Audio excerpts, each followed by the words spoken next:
Hello friends, welcome back to my channel. और मेरा नाम है सोनांशु और आज हम बहुत ही इम्पोर्टेंट और मज़ेदार चीज़ करने वाले हैं इस वीडियो में।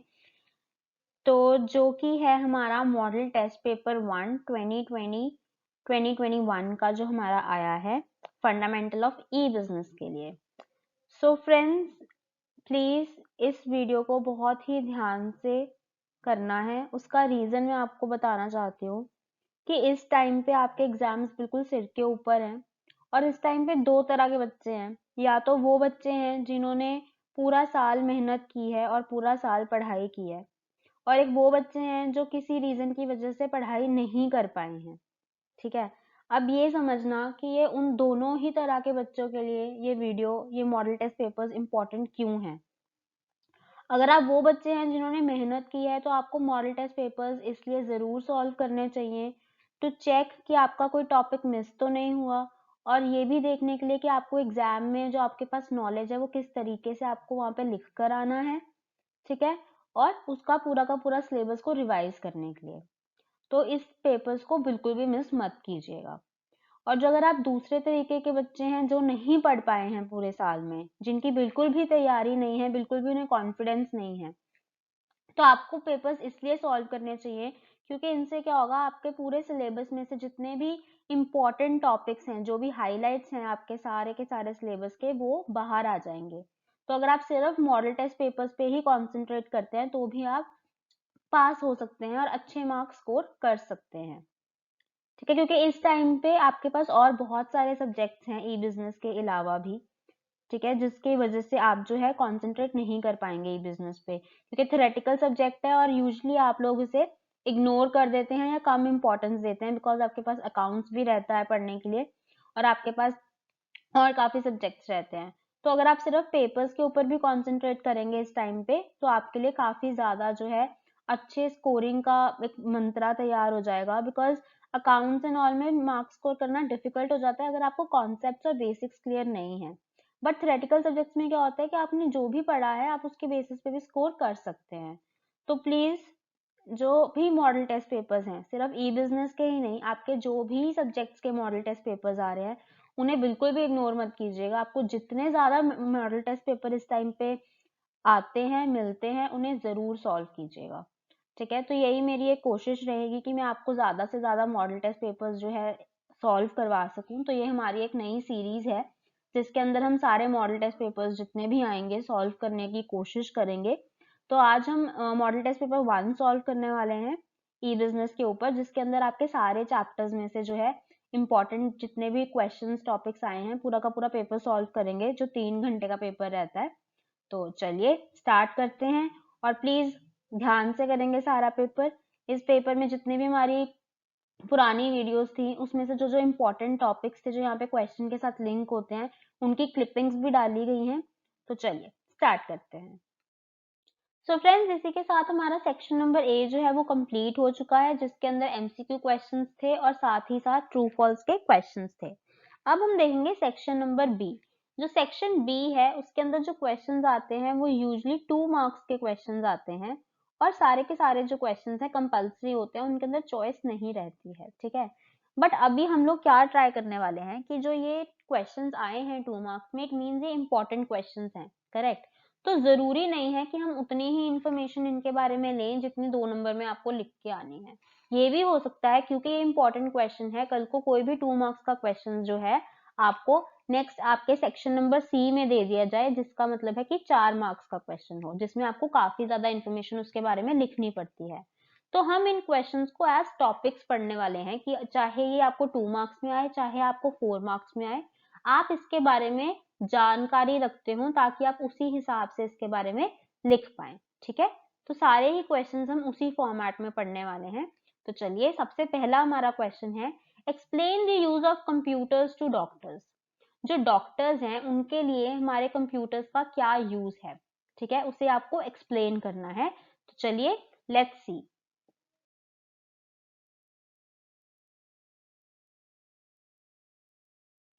सो फ्रेंड्स, हमारा क्वेश्चन नंबर 2 है, right any 2 limitations of computer. Limitations का मतलब है ड्रॉबैक्स या डिसएडवांटेजेस। आपको कंप्यूटर की कोई 2 डिसएडवांटेजेस या फिर लिमिटेशंस बतानी है। अब इसमें हम लोग क्या देखने वाले हैं कि आपको 2 लिमिटेशंस पूछी हैं, करेक्ट? तो सबसे पहले तो आप हमेशा ये चीज का ध्यान रखिए कि हमेशा अगर आपको आती हैं तो 1 या 2 जो है एक्स्ट्रा पॉइंट्स लिख के आइए, और वो जो आप एक्स्ट्रा लिख रहे हैं ना, वो कभी भी स्टार्टिंग में मत लिखिए। मतलब क्या हुआ कि अगर आपको 2 लिमिटेशंस पूछी हैं तो 3 लिमिटेशंस लिख के आइए, और जो पहली 2 लिमिटेशंस लिख रहे हैं वो आप मेक श्योर करिए कि वो आपको अच्छी वाली आती हैं। अच्छे तरीके से जो पॉइंट्स आते हैं वो हमेशा क्वेश्चन के टॉप पे लिखा कीजिए, बिकॉज जब भी आपका टीचर आपका एग्जाम चेक करेगा तो वो सबसे पहले फर्स्ट पॉइंट को पढ़ेगा, ठीक है? तो उसके बाद वो एक्स्ट्रा पॉइंट्स पे जाए। बट अगर आप उसको पहले स्टार्टिंग में ही सारे अच्छे पॉइंट्स दे देंगे, आपको 2 लिमिटेशंस पूछी हैं, आपकी पहली ही 2 करेक्ट हैं, तो वो तीसरी लिमिटेशन नहीं पड़ेगा। तो हमेशा ये चीज ध्यान रखिए कि एक आधा पॉइंट एक्स्ट्रा लिख के आइए, अगर आप लिख सकते हैं, आपको नॉलेज है, प्लस जो आपको पॉइंट्स अच्छे से आते हैं और आप अच्छी तरह से उनके बारे में श्योर हैं, वो ऊपर लिखिए, ठीक है? तो अभी हमें 2 लिमिटेशंस पूछी हैं, पर मैं आपको काफी सारी लिमिटेशंस जो हैं वो देने वाली हूँ, ताकि उसमें से आप एटलीस्ट 3 रिमेंबर करें, या फिर इनफैक्ट आपको 6 रिमेंबर करनी चाहिए। उसका रीजन ये है, अगर आपको ये क्वेश्चन 2 मार्क्स में आया, आपको 2 लिमिटेशंस लिखनी है, ठीक है? मतलब आप 3 लिख के आएंगे। पर अगर आपको ये क्वेश्चन 4 नंबर में आया तो आपको कम से कम 5 लिमिटेशंस लिखनी चाहिए, ठीक है? चलिए लेट्स सी। चलिए देखते हैं कि हमारी सबसे पहली लिमिटेशन जो कंप्यूटर्स की बताई गई है वो क्या है। No intelligence. A computer has no intelligence of its own. It depends upon users' instructions for any kind of task. It cannot replace a human being. तो बच्चों अगर आपने ये याद हो, और हमने लास्ट वीडियो में भी किया था और नोट भी किया था कि नो आईक्यू, नो इंटेलिजेंस एक ऐसी चीज है जो कई बार हम बेनिफिट्स में भी लिखते हैं और कई बार ड्रॉबैक्स में भी लिखते हैं, क्योंकि वो दोनों ही तरह में काम करती हैं। डिपेंड हम पे करता है कि हम उसे किस तरह से इंटरप्रेट करते हैं। तो अब लिमिटेशन में क्या हम बोल रहे हैं कि जो कंप्यूटर है उसकी कोई खुद की इंटेलिजेंस नहीं है। उसे हम जो भी इंस्ट्रक्शंस, जो भी प्रोग्राम, जो भी कमांड जो है उसको बता देंगे, वो उसी को करेगा, उसी के ऊपर काम करेगा और उसी तरीके से काम करेगा। वो एक ह्यूमन बीइंग को रिप्लेस नहीं कर सकता। उसको वो इनपुट, वो कमांड्स, वो स्टेप ऑफ इंस्ट्रक्शंस जो है वो चाहिए ही चाहिए, उसकी खुद की कोई इंटेलिजेंस नहीं है। ठीक है, चलिए। No decision making capability. It cannot correct invalid input. If mistakenly given incorrect data or instructions, it does not have the ability to correct it. जी, तो हम इसमें क्या बोल रहे हैं कि जो हमारा कंप्यूटर है वो खुद से कोई डिसीजन नहीं ले सकता। कोई भी किसी भी तरह का डिसीजन जो है, सही है कोई चीज या गलत है, वो डिसीजन नहीं ले सकता। अगर हमने उसे जो इनपुट है, जो हमारे स्टेप्स ऑफ इंस्ट्रक्शंस हैं, वो गलत दे दिए, कोई गलत डेटा दे दिया, तो ये वो डिसाइड नहीं कर सकता कि ये गलत है तो इसके ऊपर कोई हम डिसीजन ले लें। वो उसी को एग्जीक्यूट करेगा, वो उसी तरीके से गलत वे में ही चलता जाएगा, वो खुद से कुछ भी सही नहीं करेगा। ठीक है, next, health risk. Prolonged computer use can lead to injuries or disorders of the hands, wrists, elbows, eyes, neck, and back. We can protect ourselves with good posture and workplace design. तो इसमें हमने क्या बोला है कि जो health risk हैं जो हमारे कंप्यूटर के साथ ऐड होते हैं, तो अगर हम बहुत ज़्यादा देर तक जो है कंप्यूटर के आगे बैठे रहते हैं तो कई बार हमारी आईज जो हैं, आपने देखा होगा, वो थक जाती हैं, आई साइड वीक होने के चांसेस रहते हैं। हमारी बैक और नेक जो है, अगर हम सही तरीके से नहीं बैठे हैं और बहुत देर तक बैठे रहते हैं, उनमें पेन होना स्टार्ट हो जाता है। तो ये सारे हेल्थ के कुछ रिस्क हैं जो हमारे कंप्यूटर के प्रोलॉन्ग्ड यूज के साथ, बहुत लंबे समय के यूज के साथ जो है एसोसिएटेड हैं, उनके साथ लिंक होते हैं। अब देखिए, इसमें हमने पहले भी, मैं हमेशा बोलती हूँ कि जिस चीज के फायदे होते हैं उसके नुकसान तो होते ही हैं। तो कंप्यूटर के कुछ बेनिफिट्स थे तो उसके कुछ लिमिटेशंस भी जरूर हैं, पर वो हमारे ऊपर भी बहुत हद तक डिपेंड करता है कि क्या हम उन डिसएडवांटेजेस को एडवांटेजेस में कन्वर्ट कर सकते हैं। तो अगर मैं हेल्थ रिस्क की ही बात करूं, तो हमें पता है कि ऐसा संभव है, तो क्यों ना हम एक ऐसे पोस्चर में बैठें जिसमें हमारी जो नेक और बैक है वो स्ट्रेट रहें कंप्यूटर स्क्रीन के साथ और उनमें पेन ना हो। क्यों ना हम, जब हमें एक्स्ट्रा जरूरत नहीं है कंप्यूटर स्क्रीन पे देखने की, या हमारा काम हो चुका है, हम सिर्फ रिक्रिएशनल एक्टिविटी के लिए देख रहे हैं, तो हम उन एक्टिविटीज को थोड़े कम टाइम तक ही रखें ताकि हमारी आईज को भी इफेक्ट ना पड़े। और एक प्रॉपर हम जब टाइप कर रहे हैं, हम किसी भी पोस्चर में बैठ के टाइप करने लग जाते हैं, जिसकी वजह से कुछ लोगों को बाद में आर्म्स और हैंड्स में पेन रहता है। वही अगर हम एक टेबल चेयर पे प्रॉपरली बैठ कर टेबल के हिसाब से अपने हाथों को प्लेस करके काम करेंगे और बिल्कुल स्ट्रेट हैंड्स रहेंगे, तो हमें वो जो पेन है, जो हमारे हेल्थ रिस्क हैं, वो सारे कम हो जाएंगे। तो इस तरीके से हम जो लिमिटेशंस हैं उन्हें अपने एडवांटेजेस में भी कन्वर्ट कर सकते हैं। इट ऑल डिपेंड्स कि हम किस तरीके से कंप्यूटर का यूज कर रहे हैं। ठीक है, चलिए आगे देखते हैं। Point number 4, cyber crimes. Adults, teens and children around the world are using computers to share photos, videos publicly and sometimes fall victim to cyber crimes. तो ये तो हम सब रिलेट कर ही सकते हैं इसके साथ। फेसबुक है, इंस्टाग्राम है, हम हर जगह हमारी जो टिकटॉक है, यूट्यूब है, हमारी जो वीडियोस हैं, हमारी जो पर्सनल फोटोग्राफ्स हैं, हम पब्लिकली डालते हैं, अपलोड करते हैं। तो कई बार क्या होता है कि कुछ लोग जो गलत यूज करते हैं इन हमारी पर्सनल इंफॉर्मेशन का, तो वो हो जाता है जिसके अंदर हम साइबर क्राइम हम जिसे कैटेगराइज करते हैं। तो इसीलिए कहा जाता है कि थोड़ा ध्यान रखिए कि आप क्या अपलोड कर रहे हैं, क्या आपकी इंफॉर्मेशन प्राइवेट है जो आप बिल्कुल भी नहीं चाहते कि पब्लिक में आए, उसे आप हमेशा प्राइवेट के साइन के साथ ही अपलोड करें। साथ ही साथ थोड़ा ध्यान रखिए कि पब्लिक और प्राइवेट के अंदर क्या डिफरेंस रहता है, और जो चीजें आपने प्राइवेट में भी डाली हैं, थोड़ा ये भी ध्यान रखिए कि चाहे हमारे सिस्टम्स अच्छे बने हुए हैं कि वो प्राइवेट ही रहती है इंफॉर्मेशन, पर कल को अगर कोई ऐसा पर्सन है जो प्राइवेट इंफॉर्मेशन भी देख सकता है, तो अगर आपको लगता है कि वो कल को शायद आपकी इंफॉर्मेशन कहीं पब्लिक ना पोस्ट कर दे या कहीं लीक कर दे, तो उन चीजों का भी ध्यान रखिए कि किस तरीके से वो आपको अफेक्ट करेंगे। ठीक, और किसी भी तरीके के साइबर क्राइम से बच के रहिए, किसी के भी झांसे में मत आइए, किसी की भी बातों में मत आइए, खुद की समझ से काम लीजिए। चलिए आगे देखते हैं। Point number 5, no self programming capability. It works only on stored procedures and cannot think on its own. It does only those tasks which are already instructed to it. तो यही चीज है जो हम अभी बात करके हटे हैं कि जो कंप्यूटर है वो खुद से कोई कोड नहीं लिख सकता, वो खुद से अपने अंदर अपने आप को इंस्ट्रक्शंस नहीं दे सकता। वो वही टास्क परफॉर्म करेगा जो उसके अंदर आपने कोड करके दिए हैं, जो वो स्टेप्स ऑफ इंस्ट्रक्शंस आपने उसको कहे हैं करने के लिए, चाहे वो सही है चाहे वो गलत है, वो बस वही करता है। चलिए आगे है, no feelings. It does not have feelings, it does not turns on itself on programming itself.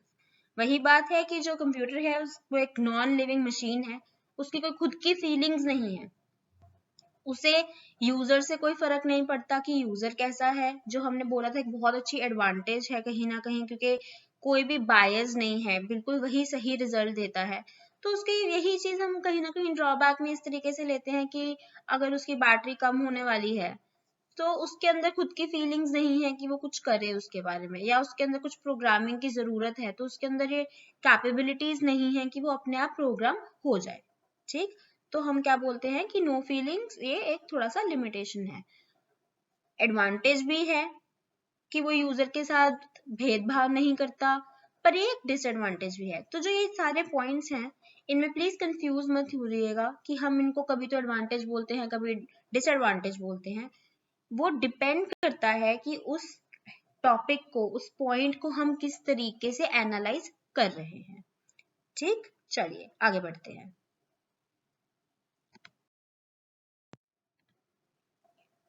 आगे देखते हैं, unemployment. Different tasks are performed automatically by using computers. It reduces the need of people and increase unemployment in society. तो ये क्या है कि किस तरीके से जो आज कंप्यूटर है वो इतने सारे टास्क खुद से परफॉर्म कर रहा है। खुद से का मतलब है कि आपने उसको कोड करके बोल दिया कि ऑटोमेशन पे लगा दिया कि ठीक है, एक एम्प्लॉय है उसकी सैलरी जो है हर महीने कैलकुलेट करके दे दो, और वो कैलकुलेट कर रहा है। तो इसकी वजह से क्या हो रहा है कि जितने भी वहां पे लोगों की जरूरत पड़ती थी पहले उस कैलकुलेशन के लिए, उस काम के लिए, अब वो नहीं पड़ती है। तो इससे जो अनएम्प्लॉयमेंट है वो बढ़ी है, क्योंकि अब हमें उतने लोगों को एम्प्लॉय नहीं करना पड़ता। ठीक है, उसके बाद है data security. The data stored on a computer can be accessed by unauthorized persons through networks. It has created serious problems for the data security. तो अब जो आपका डेटा है, जो डेटा स्टोर्स में पड़ा हुआ है, वो कुछ लोग जो हैं, वो अनऑथराइज्ड लोग जो हैं, लाइक हैकर्स जिन्हें हम बोल सकते हैं, वो नेटवर्क्स के थ्रू आपका वो डेटा जो है वो एक्सेस कर लेते हैं, जिसे हम डेटा ब्रीच या डेटा सिक्योरिटी थ्रेट बोला करते हैं। तो ये बहुत एक ड्रॉबैक, एक लिमिटेशन है। दो बहुत सारे चीजें हैं जिसके साथ इसको प्रोटेक्ट किया जाता है। कंपनीज इसके ऊपर बहुत बहुत बहुत पैसा खर्च करती हैं कि जो आपका डेटा है, जो आपका कॉन्फिडेंशियल, आपका प्राइवेट डेटा है, प्रिवेसी मेंटेन करने के लिए उसमें किसी भी तरह का थ्रेट ना आए। पर फिर भी कहीं ना कहीं जो डेटा सिक्योरिटी है वो एक इशू बन जाता है। ठीक है। उसके बाद है computer crimes. Hackers hack the credit card numbers of people and misuse them. They may even steal data from big organisations. जो हम हैकर्स की बात करते हैं, वो कंप्यूटर के थ्रू आपका क्रेडिट कार्ड नंबर हो या डेबिट कार्ड नंबर हो, आपके ऑनलाइन बैंकिंग के पासवर्ड्स हो, उन चीजों को हैक कर लेते हैं, आपके अकाउंट्स को, और उसके बाद वो किसी भी तरीके का उसका मिसयूज कर सकते हैं, आपके अकाउंट से किसी भी तरह के ट्रांजैक्शंस कर सकते हैं। इसीलिए कहा जाता है कि जो अपने पासवर्ड्स हैं वो रेगुलरली चेंज करते रहें। हर 3 महीने बाद आपको आपका बैंक बोलता होगा कि आप अपने पासवर्ड्स जो हैं वो चेंज करके मेंटेन करें। उसी के साथ साथ आपको बार बार बैंक बार बार वार्न करता है कि कभी भी अपने OTPs जो हैं वो किसी के साथ शेयर ना करें। किसी भी पब्लिक वाईफाई के ऊपर अपने अकाउंट्स को एक्सेस ना करें। अपने खुद की डिवाइसेस के अलावा अगर आपको इमरजेंसी में किसी और की डिवाइस से अपना अकाउंट लॉग इन करना पड़ता है तो आप उसे ध्यान से और अच्छे से तसल्ली के साथ लॉग आउट जरूर करें। इन चीजों का ध्यान रखना बहुत ही जरूरी है, वरना आप कंप्यूटर क्राइम के शिकार हो सकते हैं। ठीक है। चलिए 10th पॉइंट है wastage of time and energy. People play games, watch movies, chat, use social media for long periods of time which is bad for studies and health. तो वही चीज है कि आप चाहे उसको अपने लिए एक लिमिटेशन और एक ड्रॉबैक बना के रखिए, चाहे आप उसको अपने लिए एक एडवांटेज बना लीजिए। आपको पता है कि अगर हम बहुत देर तक, बहुत समय तक गेम्स खेलते रहेंगे, मूवीज देखते रहेंगे, सोशल मीडिया पे लगे रहेंगे, तो हमारा बहुत सारा जो हमारा प्रीशियस, जो हमारा बहुत ही कीमती समय है वो बर्बाद होता रहेगा, जिसके अंदर हम अपनी पढ़ाई कर सकते हैं, हम अपने ऊपर कोई काम कर सकते हैं, या हमारा कोई काम पेंडिंग है हम वो खत्म कर सकते हैं। पर अगर हम उसी समय को गेम्स खेल के, मूवीज खेल के बर्बाद करेंगे तो वो हमारी स्टडी के लिए और साथ ही साथ हमारी हेल्थ के लिए बहुत ही नुकसानदायक है। इसलिए ये एक लिमिटेशन बन गया है आज, क्योंकि हम इस चीज को समझ नहीं रहे हैं। लेकिन अगर हम इस चीज को समझें और अपने खुद के फायदे की बात सोचें तो हम अपना टाइम और अपनी एनर्जी दोनों ही वेस्ट होने से बचा सकते हैं। इस लिमिटेशन को एक एडवांटेज में कन्वर्ट कर सकते हैं। चलिए, privacy violation. The computers are used to store personal data of the people. Privacy can be violated if this information is not properly protected. तो ये वही चीज है जो हमने डेटा सिक्योरिटी में भी देखी कि एक पर्सन की जो पर्सनल इंफॉर्मेशन है वो स्टोर हो रही है कंप्यूटर के अंदर, और अगर आप उसे प्रॉपरली प्रोटेक्ट नहीं करते हैं तो प्रिवेसी का वायलेशन हो सकता है। अब सपोज कीजिए कि आपका कंप्यूटर है, आपके कॉलेज में या आपके स्कूल में कहीं कंप्यूटर है, आपने अपनी कोई आईडी लॉगिन की और आपने उसको ऐसे ही खुला छोड़ दिया, आपने उसको लॉग आउट नहीं किया, और उसके बाद किसी और पर्सन ने उस कंप्यूटर की को यूज किया और आपकी आईडी उसके सामने वहीं पे खुली पड़ी थी। अब आपकी आईडी के अंदर जितना भी आपका प्रिवेसी है, प्रिवेसी का सामान है, आपका प्राइवेट डेटा पड़ा है, वो सारा वो पर्सन जो है वो एक्सेस कर सकता है और उसका मिसयूज हो सकता है। तो आपको अपने खुद की प्रिवेसी का बहुत ध्यान रखना है, और ये चीजें आप अपनी डेली की लाइफ में प्लीज ध्यान रखिए और इन चीजों पे बहुत ही ज्यादा अटेंशन पे करें। नेक्स्ट पॉइंट हमारा है impact on environment. The computer manufacturing process and computer waste are polluting the environment. The wasted parts of computer can release dangerous toxic materials. तो ये पॉइंट मैंने आपको बहुत डिटेल में आईटी के चैप्टर में, जो हमारा फर्स्ट चैप्टर था इंफॉर्मेशन टेक्नोलॉजी, उसकी जो डिसएडवांटेजेस थी उसके अंदर भी पढ़ाया था। इनफैक्ट ये वाली 7 से लेकर 12 तक के पॉइंट्स हैं, ये हमने वहां पे भी कवर किए थे, क्योंकि आईटी और कंप्यूटर रिलेटेड ही हैं। तो अगर आपको वो वाली वीडियो भी चेकआउट करनी है तो मैं उसका लिंक दे दूंगी, आप वहां से भी देख सकते हैं। चलिए पहले 12th पॉइंट कंप्लीट करते हैं, इम्पैक्ट ऑन एनवायरनमेंट। तो जो हमारा ई वेस्ट है वो हमारे जो कार्बन फुटप्रिंट छोड़ रहा है और जो हमारा पूरा एनवायरनमेंट है उसे बहुत पोल्यूट करता है। ठीक है, आप उसे कैसे भी डिस्पोज नहीं कर सकते। आपको बहुत केयरफुली प्रॉपर इंस्ट्रक्शंस के साथ किसी भी तरीके का ई वेस्ट डिस्पोज करना होता है। जो कंप्यूटर्स का मैन्युफैक्चरिंग प्रोसेस है उसमें से बहुत सारा वेस्ट निकलता है जो हमारा इन्वायरमेंट को खराब करता है, और इसके जो वेस्टेड पार्ट्स हैं और वो कुछ टॉक्सिक मटेरियल्स भी रिलीज करते हैं। तो वही एग्जांपल एक बार फिर से आपको देना चाहूंगी कि जो आपके फोन्स हैं उनकी कई बार बैटरीज फूल जाती हैं, या आप जब अपना एक फोन खराब हो जाता है, आप नया फोन परचेज कर लेते हैं, जो पुराना फोन है वो आप यूं ही डस्टबिन में नहीं फेंक सकते। आपने अगर कभी देखा हो तो आपकी फोन्स की बैटरीज के ऊपर लिखा होता है स्पेशली बहुत बड़ा बड़ा साइन बनाकर कि इसको नॉर्मल गार्बेज डस्टबिन के अंदर डिस्पोज नहीं करना है। तो ये जो सारे इन्वायरमेंट के ऊपर इम्पैक्ट डालती हैं चीजें वो हैं ई वेस्ट के थ्रू। और जो हमारी आईटी की इंडस्ट्री है उनके लिए एक बहुत बड़ा चैलेंज होता है कि किस तरीके से जो इतना सारा ई वेस्ट वो एक साल में प्रोड्यूस कर रहे हैं उसे कैसे डिस्पोज ऑफ करना है। उसके लिए बहुत बड़ा अलग से एक बजट निकालना पड़ता है, एक प्रोसेस होता है पूरा का पूरा। तो ऐसा नहीं है कि आप कहीं पे भी कुछ भी डंप कर दें। तो फ्रेंड्स क्वेश्चन नंबर 3 है, what is the use of light pen? Light pen का क्या यूज है? ठीक है, तो लाइट पेन के ऊपर आपको किसी भी तरीके से जो है क्वेश्चन फॉर्म होके आ सकता है, फिलअप में भी आ सकता है, ट्रू फॉल्स में आ सकता है, एमसीक्यू में आ सकता है। तो एक बार लाइट पेन के टॉपिक के ऊपर दोबारा से नजर डालेंगे। Let's see. तो फ्रेंड्स हमारा नेक्स्ट इनपुट डिवाइस है light pen. It is in the form of a pen shaped light sensitive device. अब जो हमारा लाइट पेन है जैसे उसका नाम है वो एक पेन की शेप में होता है, ठीक है। It is another input a pointing device. अब जो हमारा लाइट पेन है वो भी एक इनपुट डिवाइस है, इसको भी हम एक पॉइंटिंग डिवाइस बोलते हैं। It is connected with the computer and used to draw objects and highlight the text on the computer screen. अब ये जो है ये हमारा कंप्यूटर के साथ कनेक्ट हो जाता है, इसकी मदद से हम कंप्यूटर के ऊपर कुछ भी ड्रॉ कर सकते हैं, किसी भी डॉक्यूमेंट को पढ़ते हुए वहां पे कुछ हाईलाइट कर सकते हैं कंप्यूटर स्क्रीन के ऊपर। The pen contains light sending mechanism at the end of the pen. अब जो ये हमारा पेन है इसके एंड के ऊपर बिल्कुल एक लाइट सेंडिंग मैकेनिज्म लगा होता है जिससे वो ट्रैक करता है कि कहाँ पे क्या हो रहा है।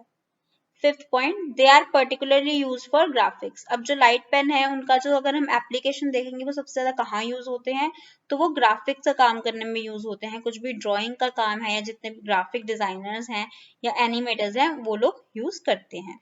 Sixth, in some offices like registration and licensing authority, light pen is used to get the signatures of applicant on license. तो अब जो ये लाइट पेन्स हैं इनको और कहाँ पे इस्तेमाल किया जाता है, इनका इस्तेमाल होता है कहीं पे भी सिग्नेचर्स करने के लिए। तो इसकी सबसे कॉमन एग्जांपल है, अगर आप में से कभी किसी ने ड्राइविंग लाइसेंस बनवाया हो तो वहां पे जब आपके फोटोग्राफ और सिग्नेचर्स के लिए आपको बुलाया जाता है, तो जब आपको साइन करने के लिए बोला जाता है तो वो जो सिग्नेचर्स हैं डिजिटली लिए जाते हैं आपके लाइट पेन के थ्रू। ठीक है, चलिए आगे चलते हैं। सो फ्रेंड्स हमारा क्वेश्चन नंबर 4 है, what is system software? System software क्या है? ठीक है, तो सिस्टम सॉफ्टवेयर के ऊपर जो है एक बार नजर मारते हैं कि हमारे सिस्टम सॉफ्टवेयर की क्या डेफिनेशन हम लोगों ने पहले पढ़ी है। तो लेट्स सी। सो फ्रेंड्स सबसे पहले बात करते हैं सिस्टम सॉफ्टवेयर की कि सिस्टम सॉफ्टवेयर कौन से हैं, किन्हें हम सिस्टम सॉफ्टवेयर बुलाते हैं। ठीक है, the software which do the basic operations of a computer are called system software. वो सारे सॉफ्टवेयर जो कि एक कंप्यूटर के बहुत बेसिक ऑपरेशंस जितने भी होते हैं उन्हें परफॉर्म करते हैं, उन सॉफ्टवेयर को हम सिस्टम सॉफ्टवेयर बोलते हैं। जैसे कि they control internal operations of the computer. अब जितने भी कंप्यूटर के इंटरनल ऑपरेशंस हो रहे हैं वो सारे जो हैं वो सिस्टम सॉफ्टवेयर कंट्रोल करता है। और जो हमारा सिस्टम सॉफ्टवेयर है उन्हें हम आगे 3 कैटेगरीज में डिवाइड करते हैं, जिसमें पहली कैटेगरी है operating system, second is programming languages and third is utility programme. ठीक है, इन सबको हम आगे डिटेल में कवर करेंगे। तो ये हमने ब्रॉडली जो है पहले सॉफ्टवेयर को 2 कैटेगरीज में डिवाइड किया, system software and application software. उसके बाद हमने सिस्टम सॉफ्टवेयर को आगे 3 कैटेगरीज में डिवाइड कर दिया। ठीक है, और हमने बोला कि जितने भी हमारे बेसिक ऑपरेशंस हैं, जितने भी इंटरनल ऑपरेशंस हैं कंप्यूटर के, वो सारे सिस्टम सॉफ्टवेयर उनको हैंडल करते हैं। चलिए आगे देखते हैं। तो फ्रेंड्स हमारा क्वेश्चन नंबर 5 है, नेम सम मल्टीमीडिया सॉफ्टवेयर। आपको कहा जा रहा है कि कोई आप नाम बताइए कुछ मल्टीमीडिया सॉफ्टवेयर की, कि ऐसे कौन कौन से सॉफ्टवेयर हैं जो मल्टीमीडिया में यूज होते हैं। तो चलिए लेट्स सी कौन कौन से हैं। सो फ्रेंड्स, अब हमने मल्टीमीडिया के बारे में, उसके एलिमेंट्स की बात की, उसकी एप्लीकेशंस की बात की। अब उसके मैं आपको कुछ सॉफ्टवेयर्स बताने वाली हूँ जिससे जो हमारा मल्टीमीडिया है उसे प्रोसेस किया जाता है। तो सबसे पहले विंडोज एनवायरनमेंट है, कॉरल ड्रॉ है, MS PowerPoint, photo magic, director, animation pro, 3D studio, sound blaster, photo finish, Photoshop, ये तो काफी कॉमन है, आपने पक्का सुना होगा, मास्टर ब्लास्टर। ये कुछ ऐसे सॉफ्टवेयर्स हैं जिनके साथ हम जो मल्टीमीडिया है उसे प्रोसेस कर सकते हैं। पर ये सिर्फ कुछ ही मैंने आपको एग्जांपल्स दी हैं। हमारी दुनिया के अंदर हजारों ऐसे और सॉफ्टवेयर्स हैं जिनके साथ आप ये जो हमारी मल्टीमीडिया है उसे प्रोसेस कर सकते हैं। ठीक है, चलिए आगे देखिए। So friends, question number 6, what are the categories of multimedia. अब इस क्वेश्चन में हमें क्या पूछा जा रहा है कि मल्टीमीडिया की कौन कौन सी कैटेगरीज हैं। ठीक है, अब जब ये क्वेश्चन आपको 2 मार्क्स में पूछा जा रहा है तो आप उसके बारे में सिर्फ एक उसके पूरे नाम दे के, उसके कुछ कुछ एग्जांपल्स दे के एक चार्ट बना के भी छोड़ सकते हैं। बट अगर आपको ये क्वेश्चन 4 मार्क्स में आएगा तो आपको उनके बारे में भी लिखना पड़ेगा। तो अभी हम नेक्स्ट जो भी क्लिपिंग्स आएंगी उसके अंदर हम ये पूरा का पूरा टॉपिक कवर करने वाले हैं। चलिए लेट्स सी। नेक्स्ट हमारे पास जो टॉपिक है वो है कैटेगरीज ऑफ मल्टीमीडिया। अब हमने मल्टीमीडिया के बारे में पढ़ा कि क्या क्या होता है, क्या उसके फॉर्मेट्स हैं। अब हम उसकी कुछ कैटेगरीज को डिस्कस करेंगे। तो जो मल्टीमीडिया है उसकी ब्रॉडली 3 कैटेगरीज होती हैं। ठीक है, one is entertainment material, one is reading material and third is creative material. हम इन तीनों के बारे में आगे डिटेल में 1 बाय 1 पढ़ेंगे, बट उससे पहले कुछ एग्जाम्पल्स देख लेते हैं।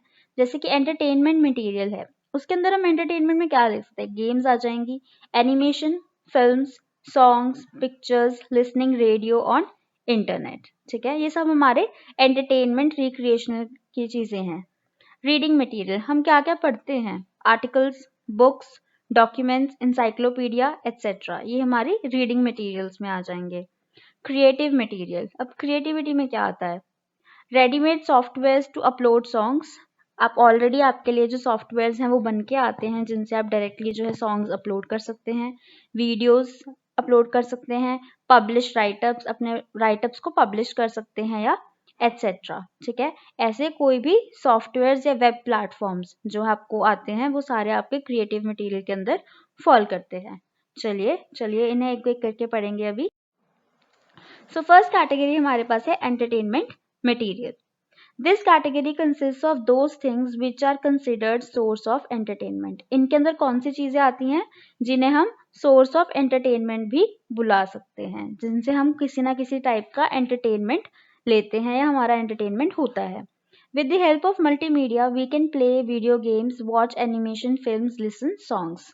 ठीक है, अब मल्टीमीडिया की हेल्प से हम क्या क्या कर सकते हैं इस कैटेगरी के अंदर, हम लोग गेम्स जो हैं, वीडियो गेम्स जो है वो देख सकते हैं, खेल सकते हैं, मूवीज देख सकते हैं, गाने सुन सकते हैं और कुछ भी इस तरीके की जो हमने रिक्रिएशनल एक्टिविटीज की एग्जांपल्स देखी उनमें से कुछ कर सकते हैं।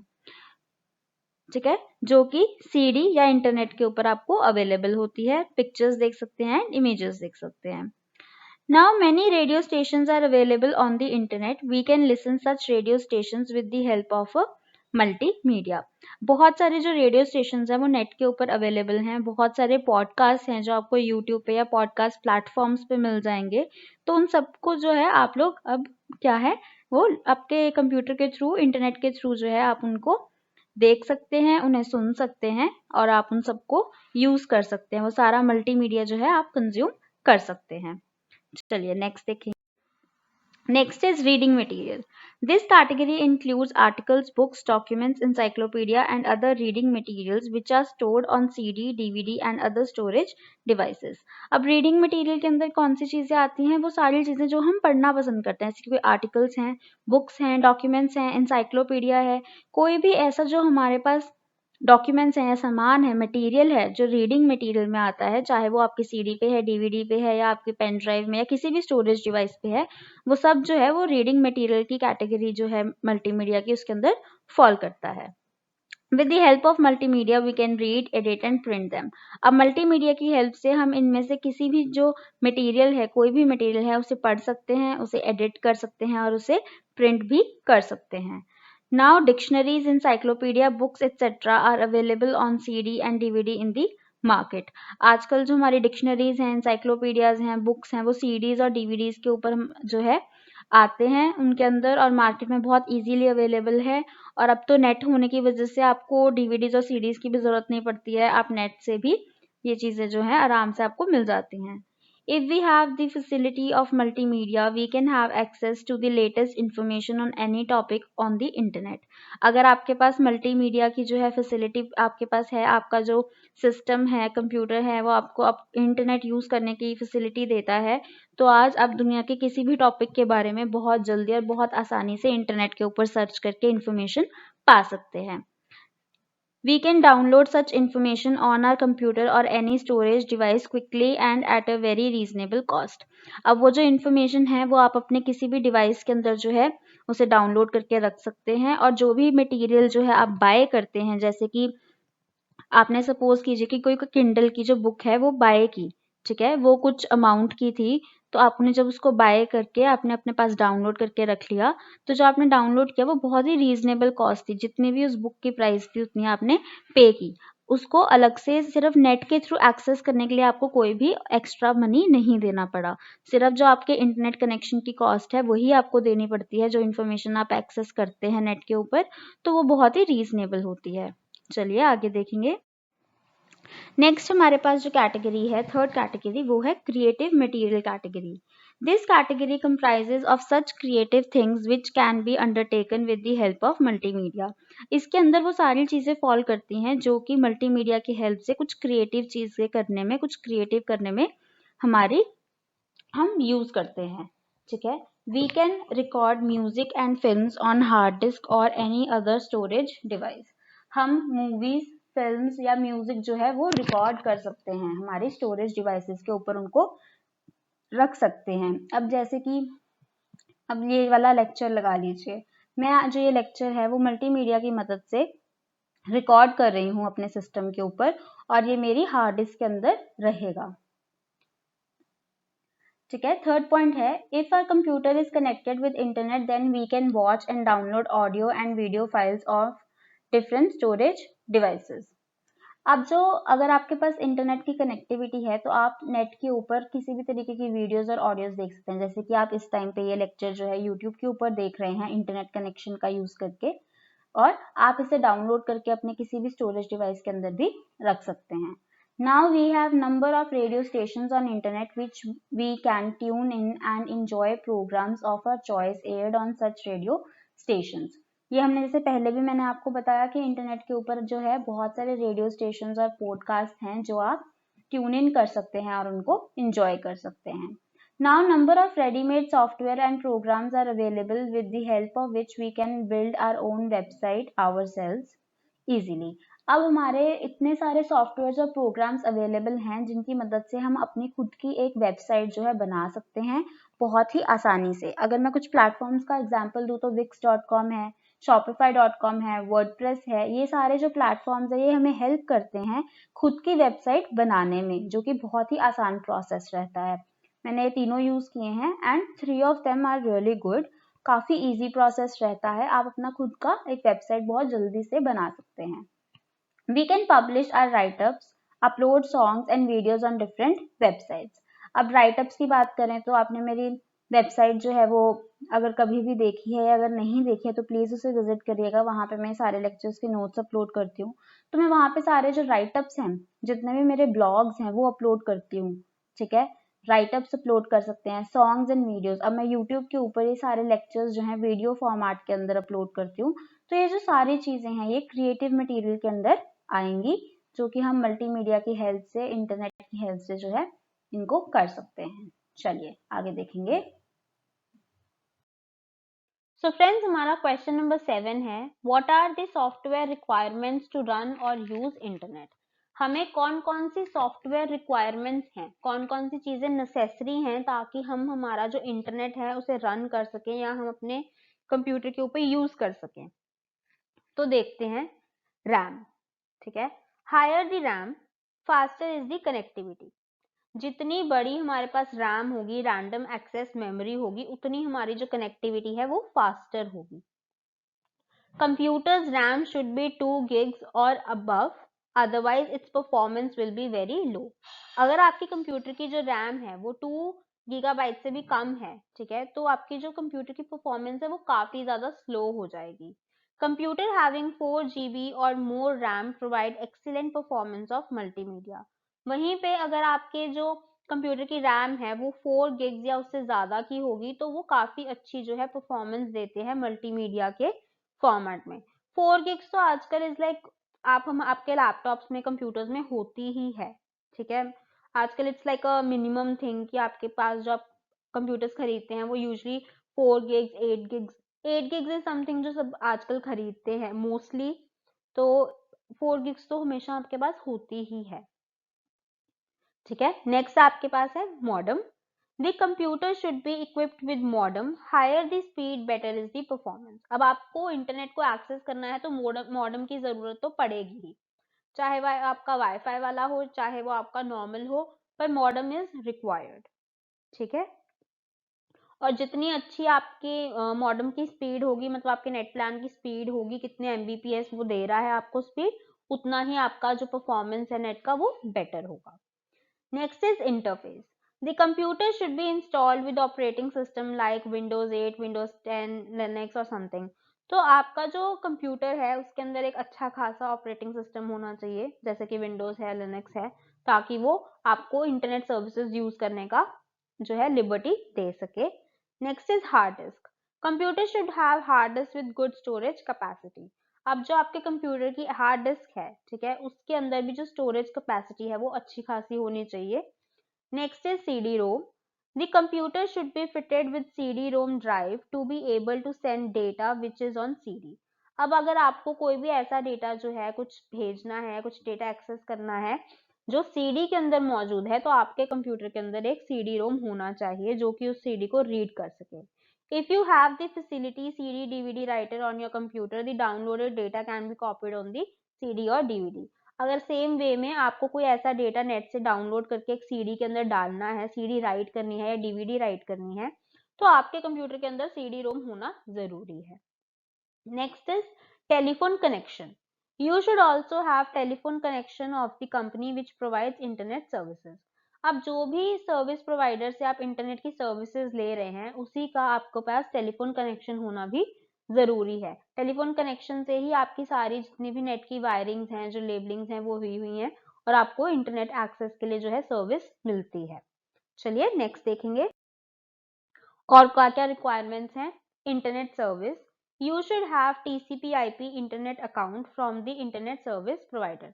आपका जो ISP है, अच्छा ये से आप नोट कर सकते हैं कि आपको कभी कभी ISP की फुल फॉर्म पूछ लेते हैं, तो that is internet service provider, ठीक है.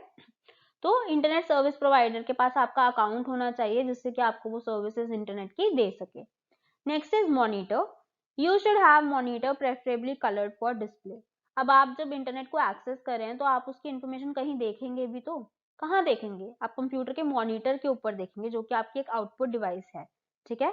अगर आपके पास जो मॉनिटर है वो ब्लैक एंड व्हाइट है तो आपको उतनी अच्छी मल्टीमीडिया नहीं मिलती है, तो प्रेफरेबली कलर्ड मॉनिटर हो, चाहे आपने टीवी से कनेक्ट कर रखा है या आप मॉनिटर पे देख रहे हैं, किसी भी तरीके की जो आपकी आप डिस्प्ले डिवाइस यूज कर रहे हैं वो कलर्ड हो. आजकल तो ब्लैक एंड व्हाइट का जमाना नहीं रहा है, वैसे भी कलर्ड ही होती हैं, बट फिर भी ये एक स्पेसिफिकेशन है. नेक्स्ट आपके पास है speaker. To take the optimum advantage of internet you should have the facility of multimedia. अब नेट को यूज कर रहे हैं तो आपको मल्टीमीडिया एक्सेस करने की जो है फैसिलिटी आपके पास होनी चाहिए, आप गाने सुन सके, मूवीज देख सके, तो उसके लिए आपको स्पीकर काफी ज्यादा जरूरत है, तभी आपको साउंड सुनाई देगी. At least one speaker should be attached with the computer to hear the voice. At least आपके कंप्यूटर के साथ एक स्पीकर अटैच्ड होना चाहिए, ठीक है. अगर मैं लैपटॉप्स की बात करूं तो उसके अंदर इनबिल्ट ही रहता है, बट कंप्यूटर्स के अंदर हमें सेपरेटली कनेक्ट करना पड़ता है स्पीकर. चलिए नेक्स्ट देखते हैं. Next is printer. Your computer should preferably be connected with a printer so that you can instantly take a printer of email or web page. अब जो आपका प्रिंटर है वो आपके कंप्यूटर के साथ अटैच होना चाहिए ताकि आप साथ ही साथ जो है किसी भी ईमेल का, वेब पेज का, किसी भी चीज का प्रिंट ले सके जो नेट के ऊपर अवेलेबल है. ये रिक्वायरमेंट ऐसे नहीं है कि अगर आपका प्रिंटर अटैच नहीं है कंप्यूटर से तो आप इंटरनेट को यूज ही नहीं कर सकते। ये बता रहे हैं कि अगर आप नेट के ऊपर किसी चीज का प्रिंट लेना चाहते हैं तो एटलीस्ट आपके पास एक प्रिंटर जो है होना चाहिए। चलिए, next is scanner. If the computer is attached with a scanner, then a photo or document can be immediately scanned and sent through the internet. अगर अब आपको कोई भी डॉक्यूमेंट या पिक्चर जो है इंटरनेट के थ्रू आपको कहीं पे सेंड करनी है, तो अगर आपके पास एक स्कैनर होगा तो आप साथ के साथ उस फोटो को या उस डॉक्यूमेंट को स्कैन कर सकते हैं और सेंड कर सकते हैं। नेक्स्ट पॉइंट है other facilities. If the webcam, microphone etcetera are attached with the system, one can talk face to face with people across the world. अब क्या बोल रहे हैं कि अगर आपको कोई भी कॉल्स करनी है, सपोज कीजिए आपको जूम मीटिंग करनी है या आपको कोई स्काइप पे कॉल करनी है, ठीक है, तो अगर आपके पास वेबकैम और एक माइक जो है वो कनेक्टेड होंगे तो आप इजीली किसी के भी साथ फेस टू फेस कॉन्वर्सेशंस कर सकते हैं।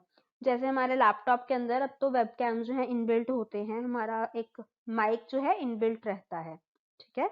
चलिए, next is antivirus program.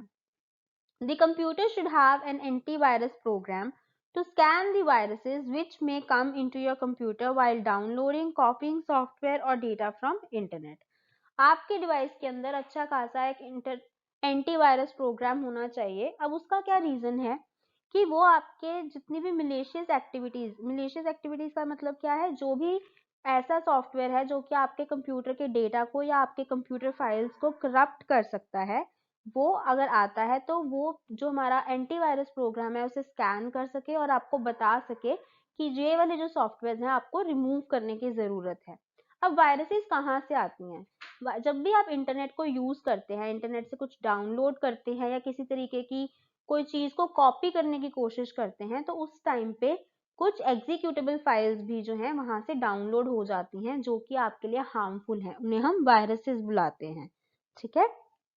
They may cause heavy damage to data of the computer if computer does not have an effective antivirus program to cope up with the problem of viruses.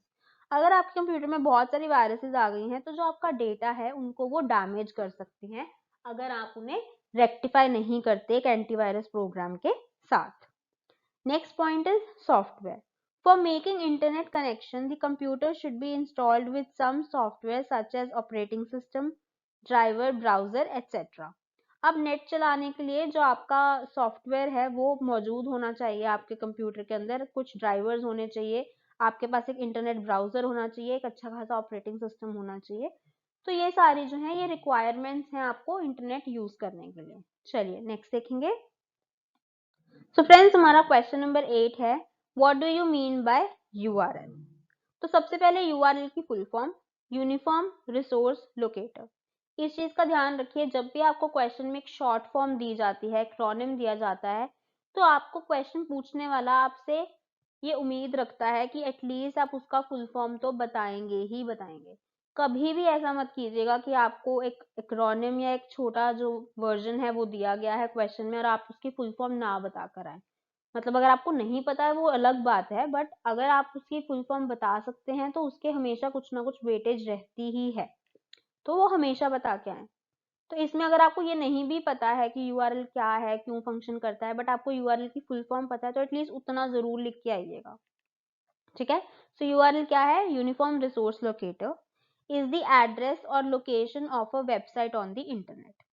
अब ये क्या होता है? ये एक address है। किस चीज का एड्रेस है? एक वेबसाइट का एड्रेस है जो कि इंटरनेट के ऊपर पड़ी है। इसका क्या मतलब हुआ कि हर वेबसाइट का कोई ना कोई एड्रेस तो जरूर होगा ना कि इंटरनेट पे वो कहाँ पड़ी है, उसे हम यूआरएल बुलाते हैं। To visit any website you should know its URL. अगर आपको कोई भी वेबसाइट चलानी है तो उसका आपका एड्रेस पता होना चाहिए। अब आपको किसी पर्सन के घर जाके उसको मिलना है तो आपको एड्रेस की जरूरत तो पड़ती है ना। उसी तरीके से अगर आपको कोई वेबसाइट चलानी है, विजिट करनी है, तो आपको उसका एड्रेस चाहिए। एग्जाम्पल क्या है? अब मुझे www.google.com ये एक एड्रेस है, यूआरएल है, इससे जो क्या होगा, मैं गूगल की वेबसाइट पे पहुंच जाऊंगी, ठीक है। नेक्स्ट देखेंगे, a web address starts with the letters http और https। अब जो हमारा वेब एड्रेस होता है अगर मैं www.google.com की ही बात करूं तो इससे पहले HTTP या HTTPS कनेक्टेड होगा, इस फॉर्म में S कनेक्टेड होगा। अब HTTP क्या है? हाइपरटेक्स्ट ट्रांसफर प्रोटोकॉल, उसे हम शॉर्ट में HTTP बुलाते हैं। और जब हम S लगा देते हैं तो हम कहते हैं कि वो जो प्रोटोकॉल की जो हमारी ट्रांसफर है वो सिक्योर है, करेक्ट। तो वो अटैच होता है। A web address may be in the form of HTTPS, then you have your colon//employmentnews.government.in, ठीक है। तो इसके अंदर ये पूरा का पूरा आपका एक वेब एड्रेस बन गया, करेक्ट। चलिए आगे देखेंगे। नेक्स्ट हमारे पास है क्वेश्चन नंबर 9, जो कि है what are proxy services. Proxy services क्या है? चलिए एक छोटी सी क्लिपिंग देखते हैं। चलिए फ्रेंड्स, हम अपना आगे अगला टॉपिक देखते हैं जो है प्रॉक्सी सर्विसेज। चलिए इसके अंदर सबसे पहले देखेंगे first point, proxy services are provided through proxy server. जो हमारे प्रॉक्सी सर्विसेज होती हैं वो हमारे प्रॉक्सी सर्वर के थ्रू जो है हम लोग प्रोवाइड करते हैं। हम अभी देखेंगे कि प्रॉक्सी सर्विसेज क्या होती हैं, प्रॉक्सी से हमारा क्या मतलब है। अब प्रॉक्सी से हमारा क्या मतलब है? प्रॉक्सी मीन सब्स्टिट्यूट और एजेंट, ठीक है। प्रॉक्सी का क्या है कि किसी की जगह पे हम कोई सब्स्टिट्यूट लगा देते हैं या कोई हम एजेंट को बिठा देते हैं, उसे हम प्रॉक्सी बोलते हैं। क्लास में भी ये अगर आपने शब्द का इस्तेमाल किया हो तो जब कोई आपकी क्लास में नहीं होता है, उसकी जब अटेंडेंस की बारी आती है तो क्योंकि वो खुद मौजूद नहीं है, कोई और बच्चा उसकी प्रॉक्सी लगाता है, ठीक है। ये दिखाता है कि वो इंसान प्रेजेंट है, जबकि एक्चुअल में वो इंसान प्रेजेंट ही नहीं होता है, वो एब्सेंट होता है, वहां पे मौजूद नहीं होता है। तो प्रॉक्सी क्या है? सब्स्टिट्यूट इसका मतलब है। Arrangement of proxy server means to add an additional server which will act like a server. अब क्या किया था हमने, जो बच्चा एब्सेंट था और जो टीचर अटेंडेंस ले रहा था उसके बीच में हमने कोई और बच्चा लगा दिया जिसने प्रेजेंट बोल दिया, ठीक है, उसका प्रॉक्सी लगा दिया हमने। अब एक्चुअल में क्या होता है कि एक हमारा सर्वर है और हमारा एक यूजर है। अब यूजर को जो भी इंफॉर्मेशन चाहिए वो रिक्वेस्ट वो उस सर्वर तक भेजता है और वो सर्वर उसका रिप्लाई करता है, ठीक है। अब हम क्या करते हैं, बीच में एक प्रॉक्सी सर्वर लगा देते हैं। प्रॉक्सी सर्वर कहाँ होगा? सर्वर और यूजर के बीच में एक प्रॉक्सी सर्वर लगा देते हैं, एक एडिशनल सर्वर लगा देते हैं जो कि इस तरीके से बिहेव करता है जैसे कि वो खुद ही एक सर्वर हो। A user's web browser talks to the proxy server rather than a real server on the internet. अब जैसे कि एक यूजर ने गूगल के अंदर कुछ भी सर्च किया, ठीक है, मे बी उसने किया important questions of e business, ठीक है, उसने गूगल के अंदर ये टाइप किया। तो अब क्या हो रहा है कि जो उसने अपना वेब ब्राउजर के अंदर जो भी लिखा है वो जो रिक्वेस्ट है वो सर्वर के पास जाती है, ठीक है। पर अब क्या हो रहा है कि वो जो रिक्वेस्ट है वो रियल सर्वर के पास नहीं जा रही है, जो इंटरनेट के ऊपर रियल सर्वर है, बल्कि वो एक प्रॉक्सी सर्वर के पास जा रही है। The proxy server decides which request has to be passed on the real server and which has to be ignored. अब जितनी भी ऐसी रिक्वेस्ट हैं वो सारी प्रॉक्सी सर्वर के पास जाती हैं। उसके बाद जो प्रॉक्सी सर्वर है वो डिसाइड करता है कि कौन सी रिक्वेस्ट ऐसी हैं जो रियल सर्वर तक पहुंचानी है और कौन सी रिक्वेस्ट ऐसी हैं जो वहां से इग्नोर करनी है। When a request is approved, the proxy server communicates with the real server on the internet on the behalf of the web browser. अब प्रॉक्सी सर्वर ने डिसाइड कर लिया कि ठीक है, ये जो रिक्वेस्ट है ये हमारे मेन सर्वर तक जानी चाहिए। फिर क्या होता है, जो आपका प्रॉक्सी सर्वर है वो आपके रियल सर्वर के साथ इंटरैक्ट करता है, कम्युनिकेट करता है और वो जो आपने रिक्वेस्ट भेजी होती है उसके बारे में रिस्पॉन्स लेकर आता है, ठीक है। तो अब क्या हो रहा है कि जो आपका वेब ब्राउजर है वो डायरेक्टली रियल सर्वर के साथ कम्युनिकेट नहीं कर रहा। रियल जो आपका वेब ब्राउजर है वो प्रॉक्सी सर्वर से बात कर रहा है। प्रॉक्सी सर्वर डिसाइड करता है कि वो रिक्वेस्ट आगे रियल सर्वर तक जानी चाहिए या नहीं, और अगर वो जानी चाहिए तो प्रॉक्सी सर्वर जो है उस रिक्वेस्ट को रियल सर्वर तक लेके जाता है। तो कभी भी आपका वेब ब्राउजर रियल सर्वर के साथ डायरेक्टली कम्युनिकेट नहीं करता। The user feels as if the real server were talking with him. अब जो यूजर है जिसका वेब ब्राउजर है उसे नहीं पता चलेगा कि वो एक्चुअली रियल सर्वर से बात ही नहीं कर रहा। ये जो प्रोसेस है प्रॉक्सी सर्वर का, प्रॉक्सी सर्विसेज प्रोवाइड करने का, ये इस प्रकार से डिजाइन है कि जो यूजर है उसको यही लगेगा कि उसका जो वेब ब्राउजर है वो डायरेक्टली रियल सर्वर से बात कर रहा है। The proxy server sends request from the browser of the internet server and then sends the reply back to the browser. अब क्या था, मैंने आपको बताया कि जो ब्राउजर है वो प्रॉक्सी सर्वर तक रिक्वेस्ट जाती है, उसकी प्रॉक्सी सर्वर डिसाइड करता है, फिर प्रॉक्सी सर्वर रियल सर्वर के पास रिक्वेस्ट लेके जाता है. अब रियल सर्वर ने जो भी उसका आंसर दिया, जो भी उसने रिस्पॉन्स दिया, वो रियल सर्वर ने प्रॉक्सी सर्वर को दिया, फिर प्रॉक्सी सर्वर उसी रिस्पॉन्स को लेके आता है और आपके वेब ब्राउजर को दे देता है. तो जो हमारा प्रॉक्सी सर्वर है वो एक मिडल मैन है आपके वेब ब्राउजर के बीच में और आपके रियल सर्वर के बीच में. पर जो मिडल मैन है उसका जो काम है वो ऐसे लगता है जैसे कि वो है ही नहीं, वो इस प्रकार से फंक्शन करता है. ठीक है. The browser never contacts the internet server directly. Browser कभी भी आपके रियल सर्वर के साथ डायरेक्टली जो है कॉन्टैक्ट नहीं करता.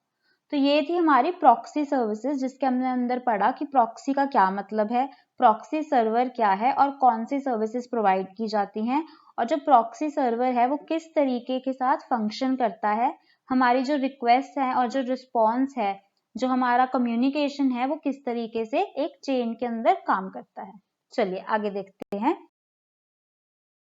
चलिए अब हमारे पास क्वेश्चन नंबर 10 है. Explain in brief factors which promote e commerce. ऐसे कौन कौन से फैक्टर्स हैं जो कि ई कॉमर्स को प्रमोट करते हैं. ठीक है, तो चलिए देखते हैं. और अब हम पढ़ेंगे features of E commerce. Any time anywhere services. ये सबसे बड़ा जो फायदा है ई कॉमर्स का वो है internet technology is available anywhere any time, that is 24 hour service across the world. पूरे विश्व में, पूरे वर्ल्ड में जो इंटरनेट की सर्विस है वो 24 घंटे रहती है, साल के हर दिन रहती है, जिसका मतलब है आप इंटरनेट टेक्नोलॉजी को कहीं भी वर्ल्ड में किसी भी टाइम पे यूज कर सकते हैं. नेक्स्ट उसका फीचर है cost effective. E commerce transactions lead to reduction in cost by sending emails etcetera. Cost can be cut further as retail outlets are not required. E commerce बहुत ज्यादा cost effective है, हमारे बहुत पैसे बचाती है. अब देखिए कि एक शॉप आपको फिजिकली स्टोर खोलना हो तो आपको जगह चाहिए, आपको कंस्ट्रक्शन चाहिए, आपको बहुत सारा उसके अंदर मेंटेनेंस चाहिए, बहुत सारा पैसा लगेगा उसके अंदर, पेंट कराना है, पूरा डेकोर करना है, उसके अंदर आपको 2-4 और लोग रखने पड़ेंगे जो कि एज अ स्टाफ वर्क करेंगे. आपको बहुत सारा जो कॉस्ट है वो देना पड़ता है और बहुत सारी आपको चीजें जो पेपर वर्क है उसके ऊपर आपका बहुत पैसा जाता है. वहीं पे अगर आप एक ई कॉमर्स को देखेंगे, जो सारी ही ट्रांजेक्शन्स हैं वो ऑनलाइन हो जाती हैं, सारा ही जो पेपर वर्क है वो सब कुछ ईमेल पे हो जाता है या आपका ऑनलाइन ही रिकॉर्ड सबमिट हो जाते हैं और आपको कोई भी जमीन नहीं लेनी पड़ती, दुकान नहीं चाहिए, तो कोई भी आउटलेट नहीं चाहिए. इन सब चीजों की वजह से क्या है, जो कॉस्ट है वो काफी ज्यादा कम हो जाती है. नेक्स्ट देखेंगे online marketing. Through internet, a seller can give information to the consumer about its product by running ads, etc. अब ऑनलाइन मार्केटिंग की बात करें तो जो हमारा सेलर है वो हमारे कंज्यूमर को अपने प्रोडक्ट के बारे में कितनी भी इंफॉर्मेशन जो है वो इंटरनेट के ऊपर सप्लाई कर सकता है. वो एड्स रन कर सकता है. अगर आपने देखा हो, अगर यूट्यूब पे जब आप लोग कोई भी वीडियो देखने जाते हैं तो कई बार ऐसा होता है कि वीडियो स्टार्ट होने से पहले एक छोटी सी एड रन होती है 5 सेकंड्स की. अब वो एड में क्या हो रहा है कि कोई प्रोडक्ट है, कोई सेलर है, वो अपना किसी तरीके का कोई प्रोडक्ट या कोई सर्विस आपको इंफॉर्मेशन प्रोवाइड कर रहा है. वो एट द एंड वो चाहता है कि आप उसका वो प्रोडक्ट या जो सेलर का जो भी सर्विसेज हैं वो आप लें. ठीक है, तो वो क्या कर रहा है, वो एक एड रन कर रहा है जिससे वो एक सेलर होके आप लोग जो पोटेंशियल कस्टमर्स हैं, जो कंज्यूमर हो सकते हैं, उन्हें इंटरनेट पे बहुत सारी अपने प्रोडक्ट के बारे में इंफॉर्मेशन दे रहा है. Way of information. Important information about consumer needs can be gathered with the use of e-commerce technology like surveys and comment feedbacks. अब जो हमारा ई-कॉमर्स है वहीं पे एक बहुत अच्छा नॉलेज गेन करने के लिए भी काम आता है. कैसे? अब आपने देखा होगा कि बहुत सारे सर्वेज आते हैं जिसमें आपको पूछा जाता है कि आपको कौन सा प्रोडक्ट बेटर लगा, या कोई 2 प्रोडक्ट्स में आपको चॉइस दी जाती है कि ये बेटर है या ये बेटर है. ठीक है, तो वो सब क्या है, वो सर्वेज हैं. कि आपको क्या दिक्कतें आ रही हैं, आप उसका क्या सोल्यूशन चाहेंगे, या अगर आपको कोई प्रोडक्ट मिल रहा है और उसके साथ कोई कॉम्पिटिटिव प्रोडक्ट मिल रहा है तो कौन सा बेटर है। इन सब से क्या होता है कि जो हमारा मैन्युफैक्चरर है, जो हमारा सेलर है, उसके पास बहुत सारी इंफॉर्मेशन जाती है प्रोडक्ट के बारे में या उसके कस्टमर को क्या चाहिए। वहीं पे अगर आपने कभी अमेज़न में देखा हो तो कोई भी जो प्रोडक्ट होता है उसके नीचे फीडबैक या फिर जिसे आप कमेंट सेक्शन बोलते हैं वो रहता है, जिसके अंदर लोग बताते हैं कि जो उन्होंने अगर ये प्रोडक्ट बाय किया था तो उनको कैसा लगा, उनका कैसा एक्सपीरियंस था। या फिर कुछ ऐसे लोग होते हैं जो वहाँ पे अपना क्वेश्चन भी पूछते हैं कि मैं ये प्रोडक्ट बाय करना चाहता हूँ, कि बाकी लोग मुझे सजेशंस दे सकते हैं कि कैसा ये प्रोडक्ट है, या वो अपने सेलर से भी कोई क्वेश्चन वहाँ पे पूछ सकता है। तो इन सब से क्या होता है कि जो सेलर है, जो हमारा मैन्युफैक्चरर है, उसे बहुत सारी इंफॉर्मेशन, जो इम्पोर्टेंट इंफॉर्मेशन है, वो गैदर करने में हेल्प मिलती है। Fifth is instant services. E-commerce provides instant service through which customers can get information in seconds while sitting in home or office. अब जो ई कॉमर्स पे है तो बहुत सारी जो इंफॉर्मेशन है वो प्रोवाइड करी जाती है कस्टमर्स को सेकंड्स के अंदर, जो कि वो अपने घर पे बैठे, अपने ऑफिस में बैठे या कहीं पे भी उस इंफॉर्मेशन को एक्सेस कर सकते हैं साथ की साथ।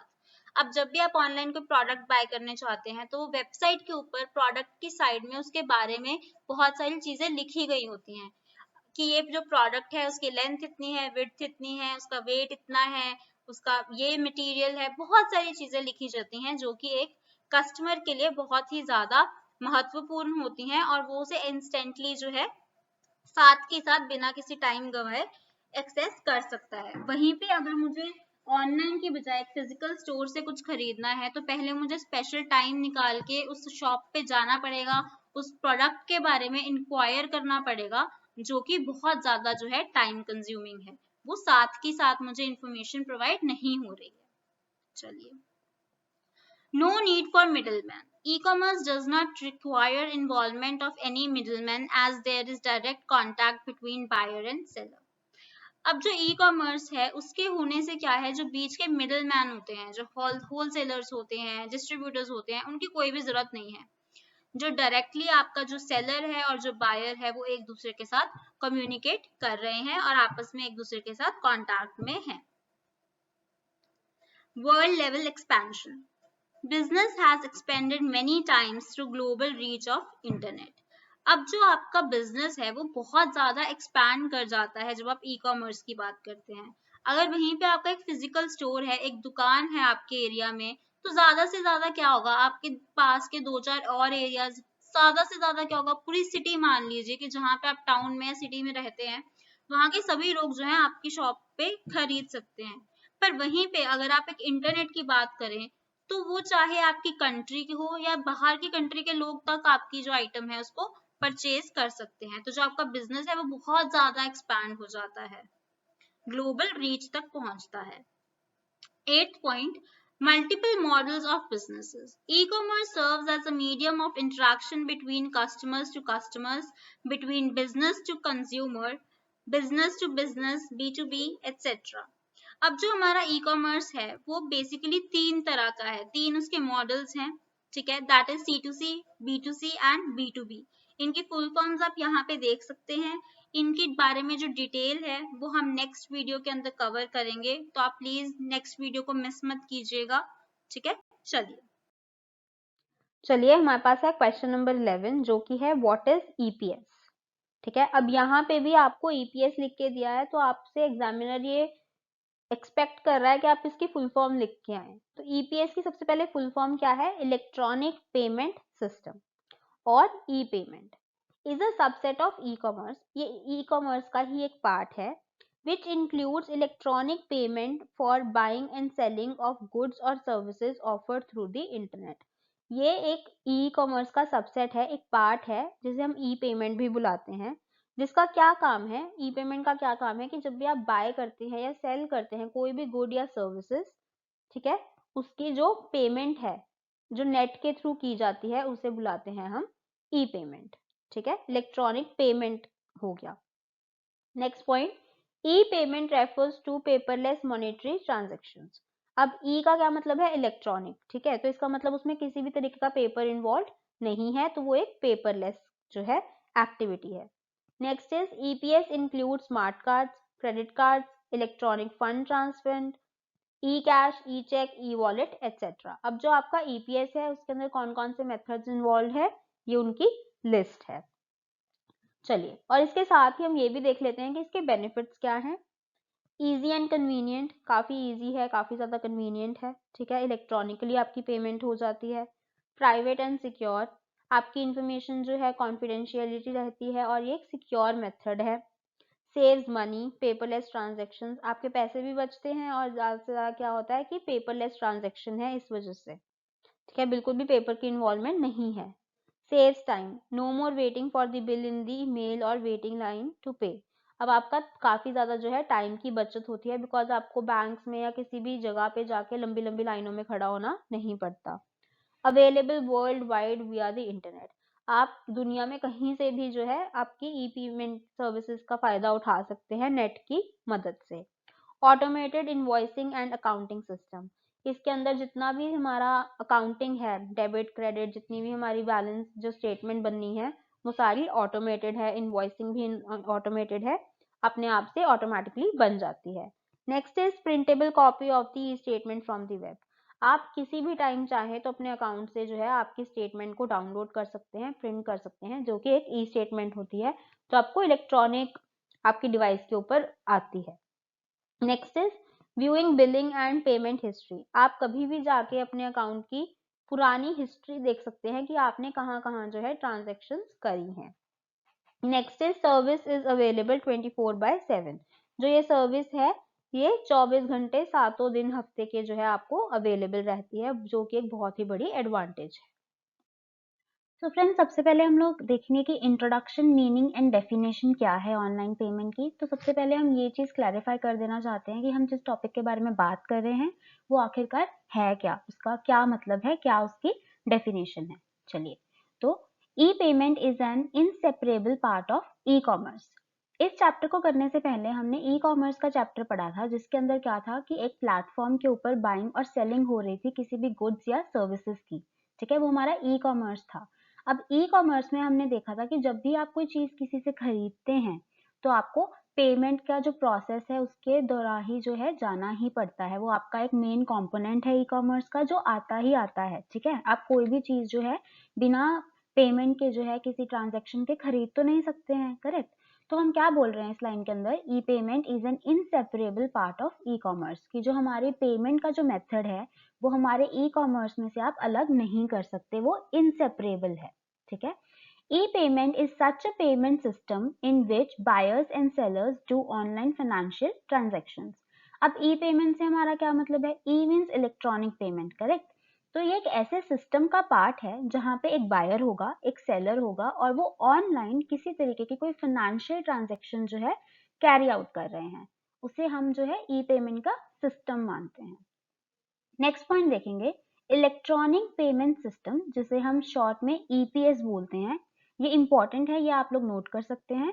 Electronic payment system is the fastest way of transacting funds on internet.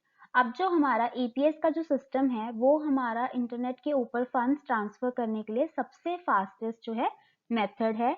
अगर हम इसके अलावा किसी और भी मेथड की बात करें, चाहे वो ऑनलाइन हो या ऑफलाइन हो, वो इसके कंपैरिजन में थोड़ा स्लो होगा। ईपीएस जो है हमारा electronic payment system, that is online जो हम पेमेंट जो है सिस्टम के थ्रू करते हैं, वो सबसे फास्टेस्ट मीडियम है। Next point, EPS reduces transaction cost and consumes far less time in comparison to non-electronic means of making payments. अब EPS में हमने क्या बोला कि ये इलेक्ट्रॉनिक है, ऑनलाइन है, वहीं पे जो इसकी कॉस्ट और जो टाइम है, क्योंकि ये ऑनलाइन है, वो बहुत ज़्यादा कम है।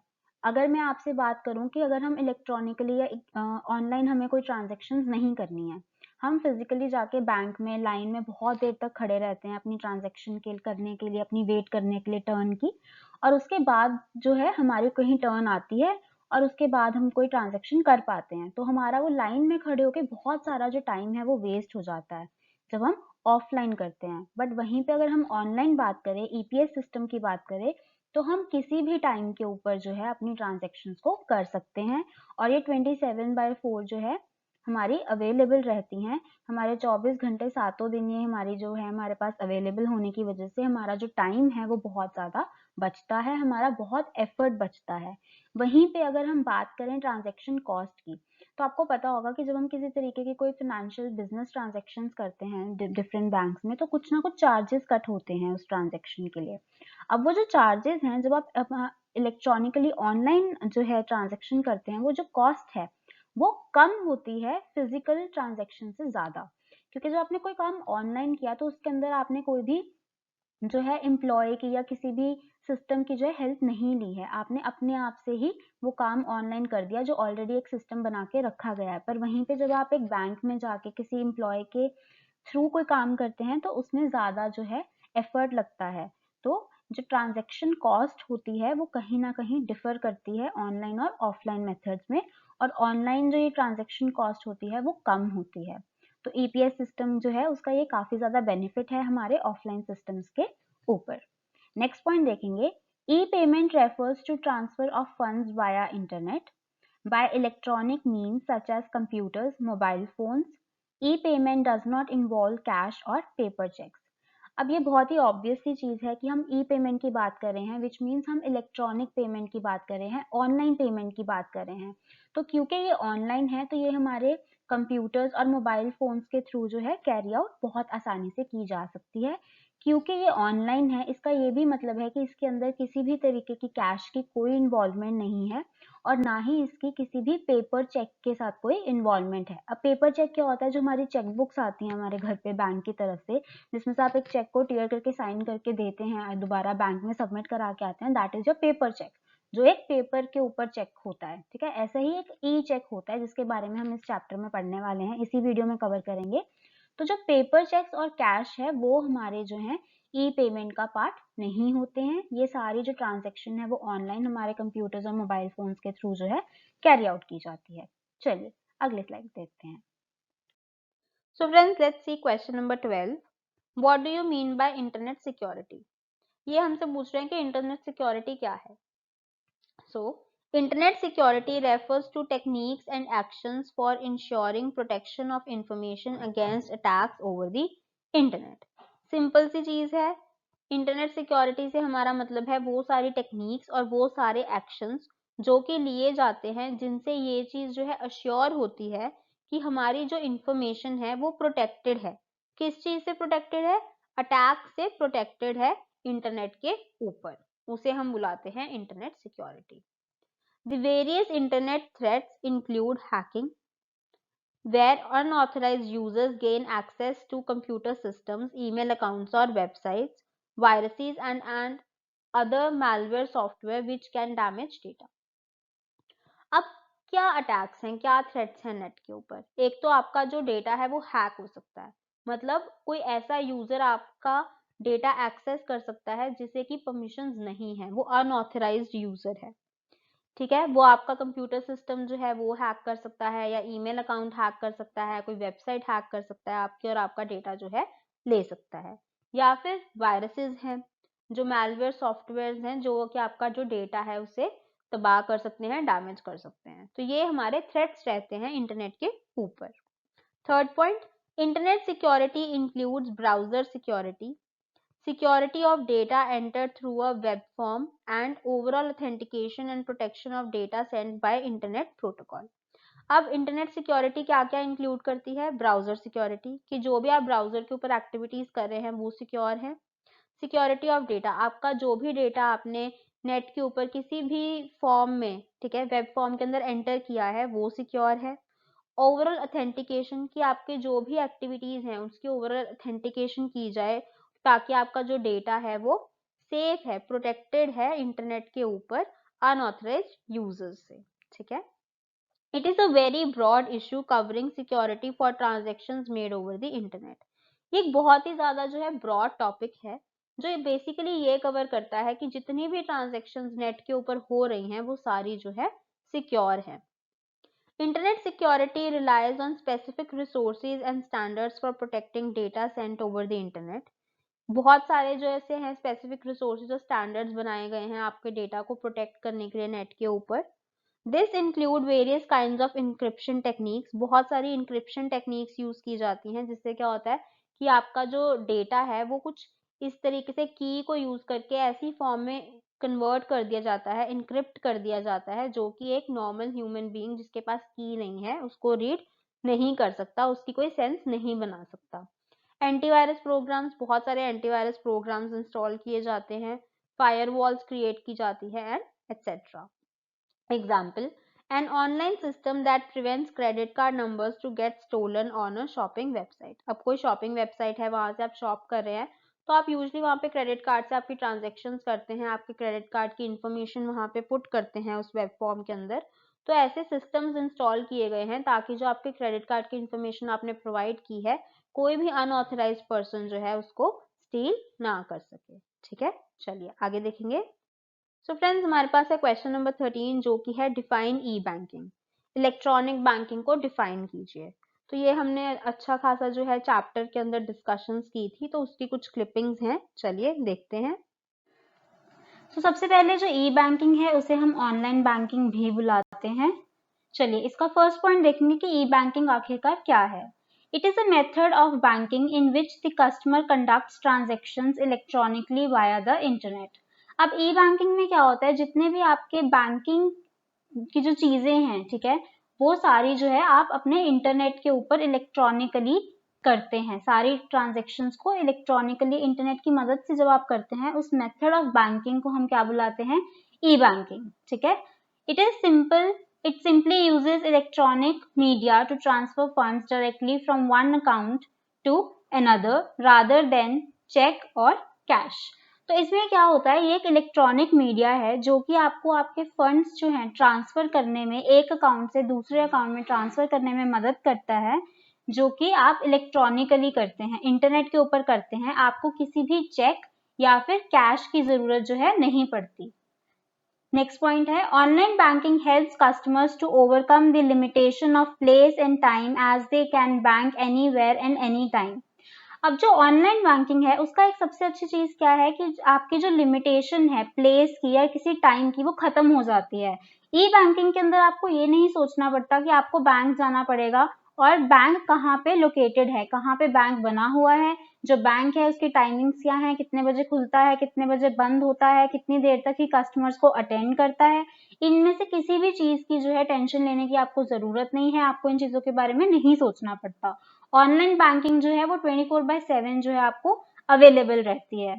Example, telephone banking, net banking, ATM, credit card, debit card, smart card, EFT, maestro, citrus, visa plus, AFT, ये कुछ मैंने एग्जाम्पल्स दी हैं। जो ये सारी हैं ये ई बैंकिंग के अंडर फॉल करती हैं।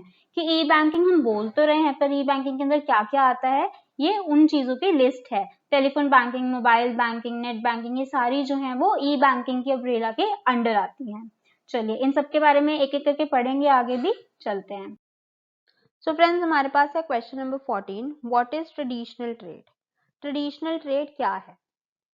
The traditional trading refers to physically buying and selling trading securities which happens on the floor of exchange। अब ट्रेडिशनल ट्रेडिंग से हमारा क्या मतलब है? फिजिकली हम लोग जब स्टॉक्स को या जितनी भी हमारी ट्रेडिंग सिक्योरिटीज है उन्हें बाय करते हैं या सेल करते हैं, उसको हम ट्रेडिशनल ट्रेडिंग बोलते हैं। और वो कहाँ पे होती है? वो फ्लोर ऑफ एक्सचेंज पे होती है, मतलब एक ऐसी जगह पे जहाँ पे आपने डिसाइड कर लिया कि ये इवेंट जो, ये ऑक्शन जो है होस्ट होने वाली है, वहां पे बायर्स और सेलर्स जाते हैं और वहां पे जाके उस एक्सचेंज को करते हैं। उस लोकेशन को, उस जगह को हम बोलते हैं floor of exchange. Next point, floor trading is the traditional method of trading stocks at an exchange where traders buy and sell stock in an auction like setting on the trading floor of the exchange। वही चीजें जो मैंने अभी आपको बताई कि buyers और sellers मिलते हैं और वहां पे अपने जो ऑक्शन के अंदर स्टॉक्स हैं उन्हें बाय और सेल करते हैं। Since it involves physical moving of security, it is very risky and tedious process। अब ये काफी ज्यादा जो है रिस्की और टीडियस है, ठीक है, क्योंकि आपके जो सिक्योरिटीज है वो फिजिकल फॉर्म में है, पेपर्स की फॉर्म में है, जो स्टील हो सकते हैं, फाड़े जा सकते हैं, वेदरिक कंडीशंस जो हमारी हैं उनसे इफेक्ट हो सकते हैं, या किसी भी तरीके का जो है प्रोसेस हो सकता है, और क्योंकि वो पेपर पे होता है तो वो बहुत ज्यादा टीडियस भी है, ठीक है, रिस्की होने के साथ साथ बहुत तामझाम करना पड़ता है। Next point, in traditional trading the investor depends upon the broker for trading. अब जो ये ऑक्शन और ट्रेड्स होती हैं उनके अंदर आपका जो ब्रोकर है वो आपका रिप्रेजेंटेटिव होता है, आपको रिप्रेजेंट करता है। तो जो एक बायर है, जो एक इन्वेस्टर है जिसको अपना पैसा लगाना है, वो अपने ब्रोकर के ऊपर डिपेंडेंट होता है। और इसी वजह से जो ये फिजिकल प्रोसेस है वो काफी ज्यादा एक्सपेंसिव होता है, जिसमें काफी सारे पैसे लगते हैं, काफी ज्यादा इसकी कॉस्ट आती है, ठीक है। तो वो हमारा लास्ट पॉइंट हुआ, the transactional cost is very high in traditional trading, ठीक है। तो ट्रेडिशनल ट्रेडिंग के अंदर आपकी जो कॉस्ट है वो बढ़ जाती है। इसीलिए अगर आपको याद हो तो अभी इसी पेपर में ट्रू फॉल्स में हमने किया था कि जो ई ट्रेडिंग है उसमें कॉस्ट कम हो जाती है, तो हमने बोला था जी हाँ ये स्टेटमेंट ट्रू है। वो इसीलिए ट्रू है क्योंकि ट्रेडिशनल ट्रेडिंग जो है वो एक्सपेंसिव है, ठीक है, फिजिकल होने की वजह से। चलिए नेक्स्ट देखेंगे। सो फ्रेंड्स हमारे पास है question number 15, what is P in market mix. अब जो हमारा मार्केट मिक्स है जो कि ई मार्केटिंग चैप्टर में हमने किया था, उसके अंदर जो मार्केट मिक्स के अंदर पी है वो क्या है, आपसे ये पूछा जा रहा है। तो हमें पता है कि जो हमारा मार्केट मिक्स है उसके अंदर 5 पीज आती हैं, ठीक है, और हर पी एक चीज को, एक स्टेप को रिप्रेजेंट करती है। तो अभी यहाँ पे कुछ क्लिपिंग्स आएंगी आप, और हर पी के बारे में हम लोग डिटेल में देखने वाले हैं। तो चलिए देखते हैं। चलिए अब हमारे पास है 5 P's ऑफ ई मार्केटिंग। ये बहुत ही ज्यादा इंपॉर्टेंट है। जो ई मार्केटिंग है बेसिकली उसके 5 प्रिंसिपल्स रहते हैं, हम एक एक करके वो पढ़ने वाले हैं। तो सबसे पहली जो P है मार्केटिंग के अंदर वो है product. A product is a benefit और service which a business provides to its customers. अब प्रोडक्ट क्या है? प्रोडक्ट किसी भी तरीके का कोई बेनिफिट है या कोई सर्विस है जो कि एक बिजनेस अपने कस्टमर को प्रोवाइड करता है। It involves planning, developing and producing. अब उसके अंदर क्या क्या इन्वॉल्व होता है? वो चीज, जो प्रोडक्ट है उसको पहले प्लान किया जाता है, उसको बनाया जाता है और उसको प्रोड्यूस किया जाता है। It essentially deals with the production of right type of products and services to be marketed by the firm.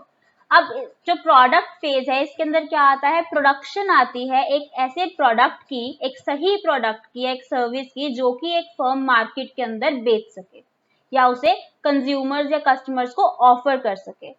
The P deals with the product durability, product range, product branding, product color, product packaging and other essential features.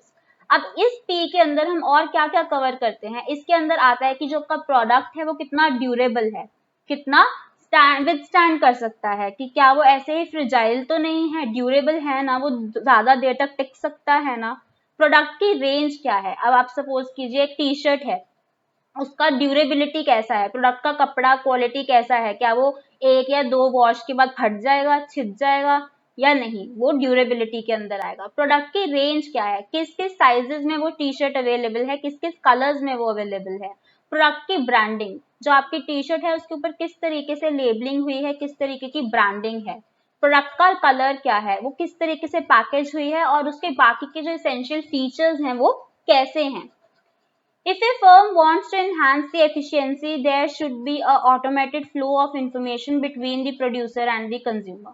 अगर अब एक जो हमारी firm है उसको उसकी efficiency increase करनी है तो एक ऑटोमेटेड फ्लो होना चाहिए इंफॉर्मेशन का एक प्रोड्यूसर और कंज्यूमर के बीच में, ताकि जितनी भी इंफॉर्मेशन है वो ऑटोमेटिकली फ्लो कर रही है। अब जैसे एक वेबसाइट है वो एक ऑटोमेटिक फ्लो का एग्जाम्पल हो गया, जो भी प्रोड्यूसर के पास इंफॉर्मेशन है वो वेबसाइट के ऊपर है, जो कि आप एक कंज्यूमर जो है उसके पास ऑटोमेटिकली वो इंफॉर्मेशन पहुंच रही है। अब आपने वो जो इन्फॉर्मेशन है वो किसी एक पर्टिकुलर कंज्यूमर के लिए नहीं लिखी है, वो आपने सारे कंज्यूमर्स के लिए लिखी है।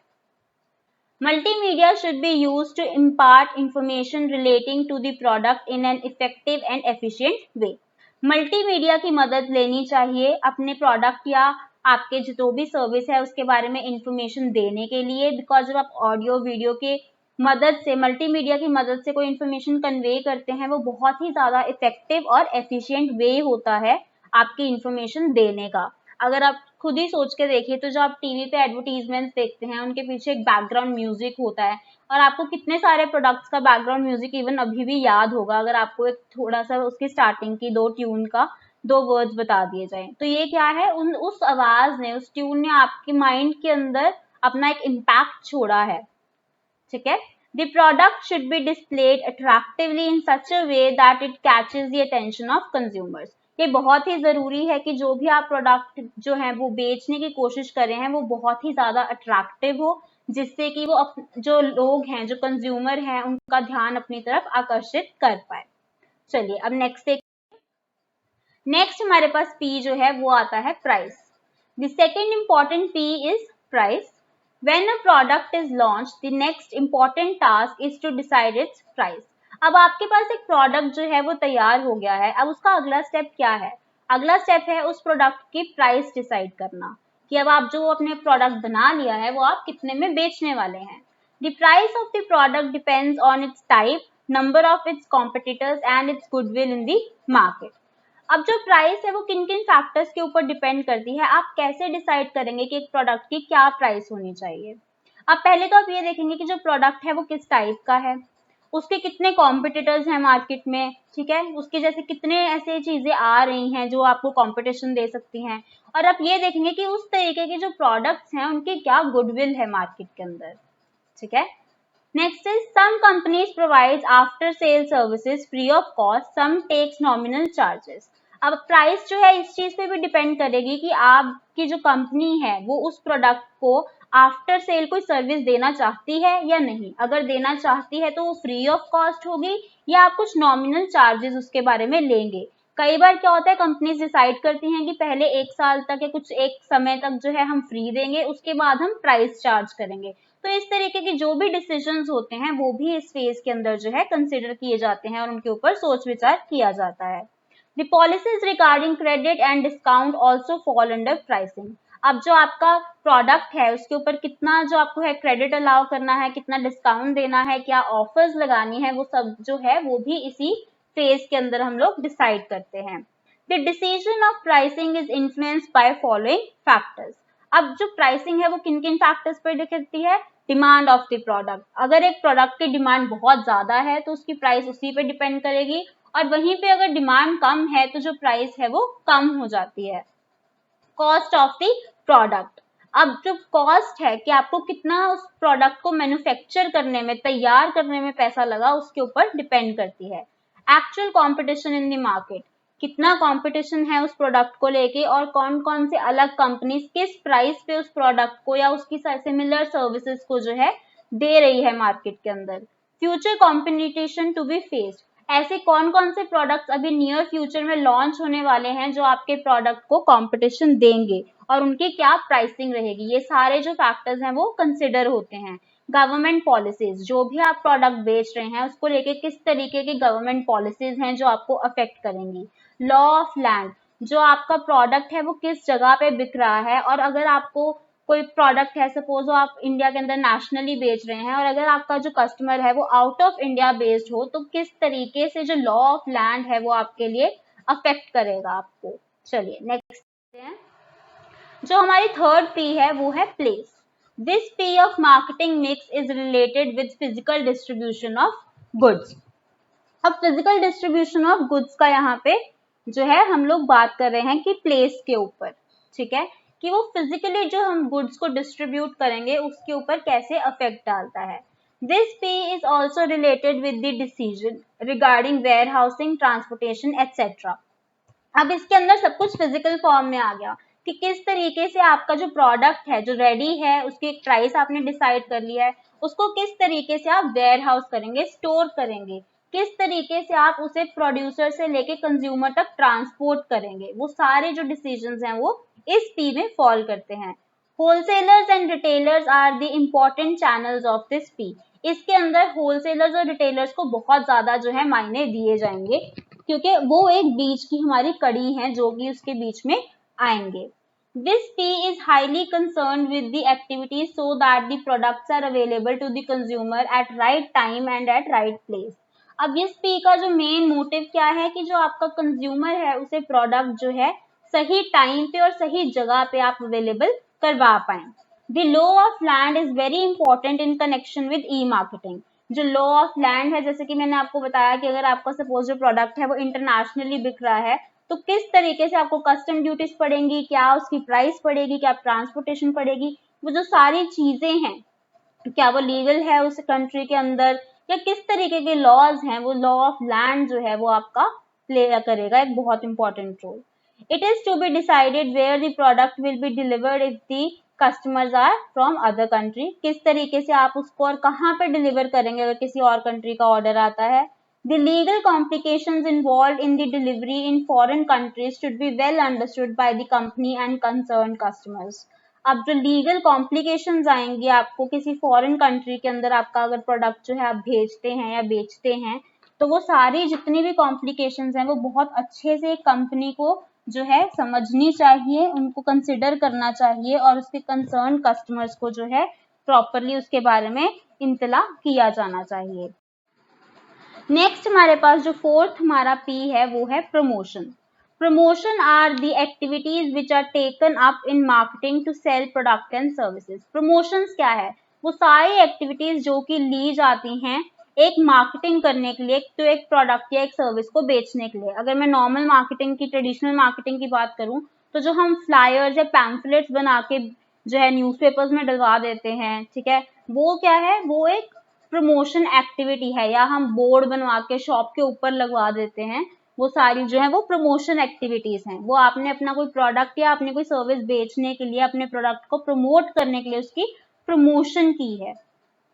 In the promotion of any product, the information relating to the product should reach the customer well in time. अब जो प्रमोशन है उसका मेन मोटिव क्या है कि जो भी आपका प्रोडक्ट है उससे रिलेटेड जो भी इंफॉर्मेशन जो है कस्टमर तक पहुंचनी चाहिए वो टाइम रहते उस कस्टमर तक पहुंचे। If the promotion is taken up rightly it attracts more and more customers. अगर जो प्रमोशन है वो आप अच्छे से करते हैं, उसका सही तरीके से ध्यान रखते हैं, तो जो प्रमोशन करने का मेथड है उससे आपको बहुत सारे जो है कस्टमर्स मिलते हैं। It increases the sale of goods which eventually results in higher profits. Promotion से आपकी जो गुड्स हैं उनकी जो सेल है वो इंक्रीज हो जाती है और अल्टीमेटली आपको ज्यादा प्रॉफिट देती है। To promote a product, a company provides pictures, demonstrations and other related information to its website free of cost. अब जो एक कंपनी है वो अपने प्रोडक्ट को प्रमोट करने के लिए उस प्रोडक्ट की पिक्चर्स, उसके बारे में डिमॉन्स्ट्रेशंस, उसके बारे में इंफॉर्मेशन फ्री ऑफ कॉस्ट अपनी वेबसाइट पे डालती है। अब आप किसी भी ऑनलाइन वेबसाइट पे चले जाइए, फ्लिपकार्ट, अमेजोन, MI, किसी भी स्टोर पे चले जाइए, वहां पे आप किसी भी प्रोडक्ट की पिक्चर देख सकते हैं, उसके बारे में इंफॉर्मेशन देख सकते हैं जो कि बिल्कुल फ्री ऑफ कॉस्ट है। चलिए नेक्स्ट देखेंगे, जो हमारा फिफ्थ पी है जो कि हमारा लास्ट है वो है people. This is the most important element of E marketing because basically it is the people who interact with the old and new potential customers of the service providers, and it matters the most how meticulously and convincingly they talk to them. अब जो लोग हैं वो बहुत ही ज्यादा important जो है feature play करते हैं, इंपॉर्टेंट पार्ट प्ले करते हैं। अब इसमें क्या है कि आपके पास कोई एक प्रोडक्ट है जिसकी आप ई मार्केटिंग कर रहे हैं। अब जो लोग आपके हैं जो मार्केटिंग कर रहे हैं, आपके लिए मार्केटिंग कर रहे हैं, वो बहुत ही ज्यादा महत्वपूर्ण है। उन्हीं के ऊपर डिपेंड करेगा कि जो आपके ओल्ड और न्यू पोटेंशियल कस्टमर्स हैं, जो आपके कस्टमर बन सकते हैं, उनको किस तरीके की सर्विस प्रोवाइड की गई है और क्या उसके बाद वो खुश हैं या नहीं। अब जो भी कस्टमर केयर हम बुला सकते हैं या जो भी लोग प्रमोशंस कर रहे हैं वो किस तरीके से लोगों के साथ इंटरैक्ट करते हैं, किस तरीके से वो हम आपके ऑलरेडी एग्जिस्टिंग कस्टमर्स को सर्विस देते हैं, किस तरीके से वो नए कस्टमर से बात करते हैं, उसको इंटरेस्ट पैदा कराते हैं आपके प्रोडक्ट के अंदर, ये बहुत ही ज्यादा इम्पोर्टेंट है। If suitable and trained people are interacting with customers, they not only retain existing customers, rather they keep on adding new customers, which imparts the success and growth of the business. अगर सही और train लोग जो हैं customer से बात करेंगे तो ना कि वो हमारे जो ऑलरेडी कस्टमर्स हैं उन्हें रिटेन कर पाएंगे, बल्कि और नए कस्टमर्स जो हैं वो भी आपको लाके दे पाएंगे, जिससे आपके बिजनेस का सक्सेस और ग्रोथ रेट जो है वो और ज्यादा बढ़ जाएगा। चलिए, सो फ्रेंड्स, हमारी वीडियो खत्म हो चुकी है। हमने model test paper 1 fundamentals of e business जो है वो कवर कर लिया है, एंड आई रियली होप कि आपके लिए ये वीडियो काफी ज्यादा हेल्पफुल रही हो। ठीक है, हो सकता है कि आपको ऑलरेडी सारे क्वेश्चंस के आंसर्स आते थे, तो आपकी अच्छी खासी रिवीजन हो गई है, और ये भी हो सकता है कि आपको कुछ पार्ट आता था, कुछ नहीं आता था, तो आपके वो सारे टॉपिक्स अब आपको पता चल गए हैं, कहाँ-कहाँ आपकी कमी है और कहाँ-कहाँ आपको इम्प्रूव करने की ज़रूरत है। प्लस वो बच्चे भी जिन्हें कुछ भी नहीं आता था, आपको एक बहुत अच्छा क्वेश्चंस का सेट मिल गया है जो कि इम्पोर्टेंट क्वेश्चंस हैं। छटे हुए आपको इम्पोर्टेंट टॉपिक्स मिल गए हैं, क्वेश्चन की फॉर्मेट मिल गई है और साथ ही साथ आपको आंसर्स उसके अवेलेबल हो गए हैं। तो अब इस पेपर के बेसिस पे भी आप काफ़ी ज़्यादा जो है टॉपिक्स को कवर कर चुके हैं। और इसी तरीके से और भी पेपर सॉल्व कीजिए, सिर्फ ई बिजनेस के नहीं, हर सब्जेक्ट के पेपर्स को सॉल्व कीजिए, टाइम बाउंड रह के सॉल्व कीजिए। कई बच्चों के साथ मैंने देखा है, ये बहुत बार होता है कि वो पेपर को उतने टाइम में कंप्लीट नहीं कर पाते, स्पेशली जैसे अकाउंट्स के पेपर्स होते हैं जो बहुत ज़्यादा लेंथी होते हैं, या कुछ बच्चे ऐसे भी हैं जो राइटिंग में स्लो होते हैं, वो थ्योरेटिकल ई बिजनेस सब्जेक्ट्स को भी कंप्लीट नहीं कर पाते। तो जो सैंपल पेपर्स आपके आते हैं, मॉडल टेस्ट पेपर्स आते हैं, ये जैसे कि ये वाला पेपर 3 घंटे का पेपर था, ठीक है। अब आपको कोशिश करनी चाहिए कि आप ऐसे पेपर्स को उसी गिवन टाइम के अंदर जो है सॉल्व कर पाएं। और हमेशा अगर 3 घंटे का पेपर है तो आप लगा के चलिए कि आपको 15 मिनट बचाने हैं इनके, उस टाइम फ्रेम में आप कीजिए, क्योंकि एग्जाम के अंदर कुछ भी हो सकता है। कई बार आपका एग्जाम थोड़ा लेट हो जाता है, कभी आपका पेन खराब हो गया, आपको कभी वॉशरूम जाना है, कुछ ना कुछ आपकी अड़चन लगी ही रहती है, तो 15-20 मिनट हमेशा आपके जो है वो एक्स्ट्रा ही होने चाहिए, ठीक है। तो उस हिसाब से अपनी स्पीड बनाइए, अपने आप का कैलिबर बनाइए कि आप उसको सॉल्व कर पाए। तो फ्रेंड्स, ये हमारा एक सीरीज थी जिसमें मैंने फर्स्ट वीडियो डाली है, एंड आई होप कि आपको अच्छी लगी हो। प्लीज लाइक कीजिए, कमेंट कीजिए, कमेंट्स में मुझे जरूर बताइएगा कि आपको ये स्टाइल पढ़ने का क्लिपिंग्स के साथ ठीक लगा या नहीं। क्या इसमें मैं करूं जिससे आपके लिए ये प्रोसेस थोड़ा और इम्प्रूव हो जाए, अच्छा हो जाए। इसको सबसे ज्यादा शेयर कीजिए, क्योंकि आप जितने लोगों के साथ शेयर करेंगे वो आपसे कुछ डिस्कस करेंगे, और जब आप पढ़ने में डिस्कशंस होती हैं ना, तो आप कुछ ना कुछ ज़रूर सीखते हैं। मे बी वो आपको ये बताएं कि और कहाँ-कहाँ पे सैंपल पेपर्स अवेलेबल हैं जो कि अच्छे हैं और आप उनको देख सकते हैं। तो इसको शेयर कीजिए, कमेंट कीजिए, सब्सक्राइब कीजिए, बेल आइकन पे क्लिक करिए ताकि आपको नेक्स्ट पेपर्स की भी नोटिफिकेशन साथ ही साथ आ जाए। And till then, keep learning, keep concentrating, and thank you.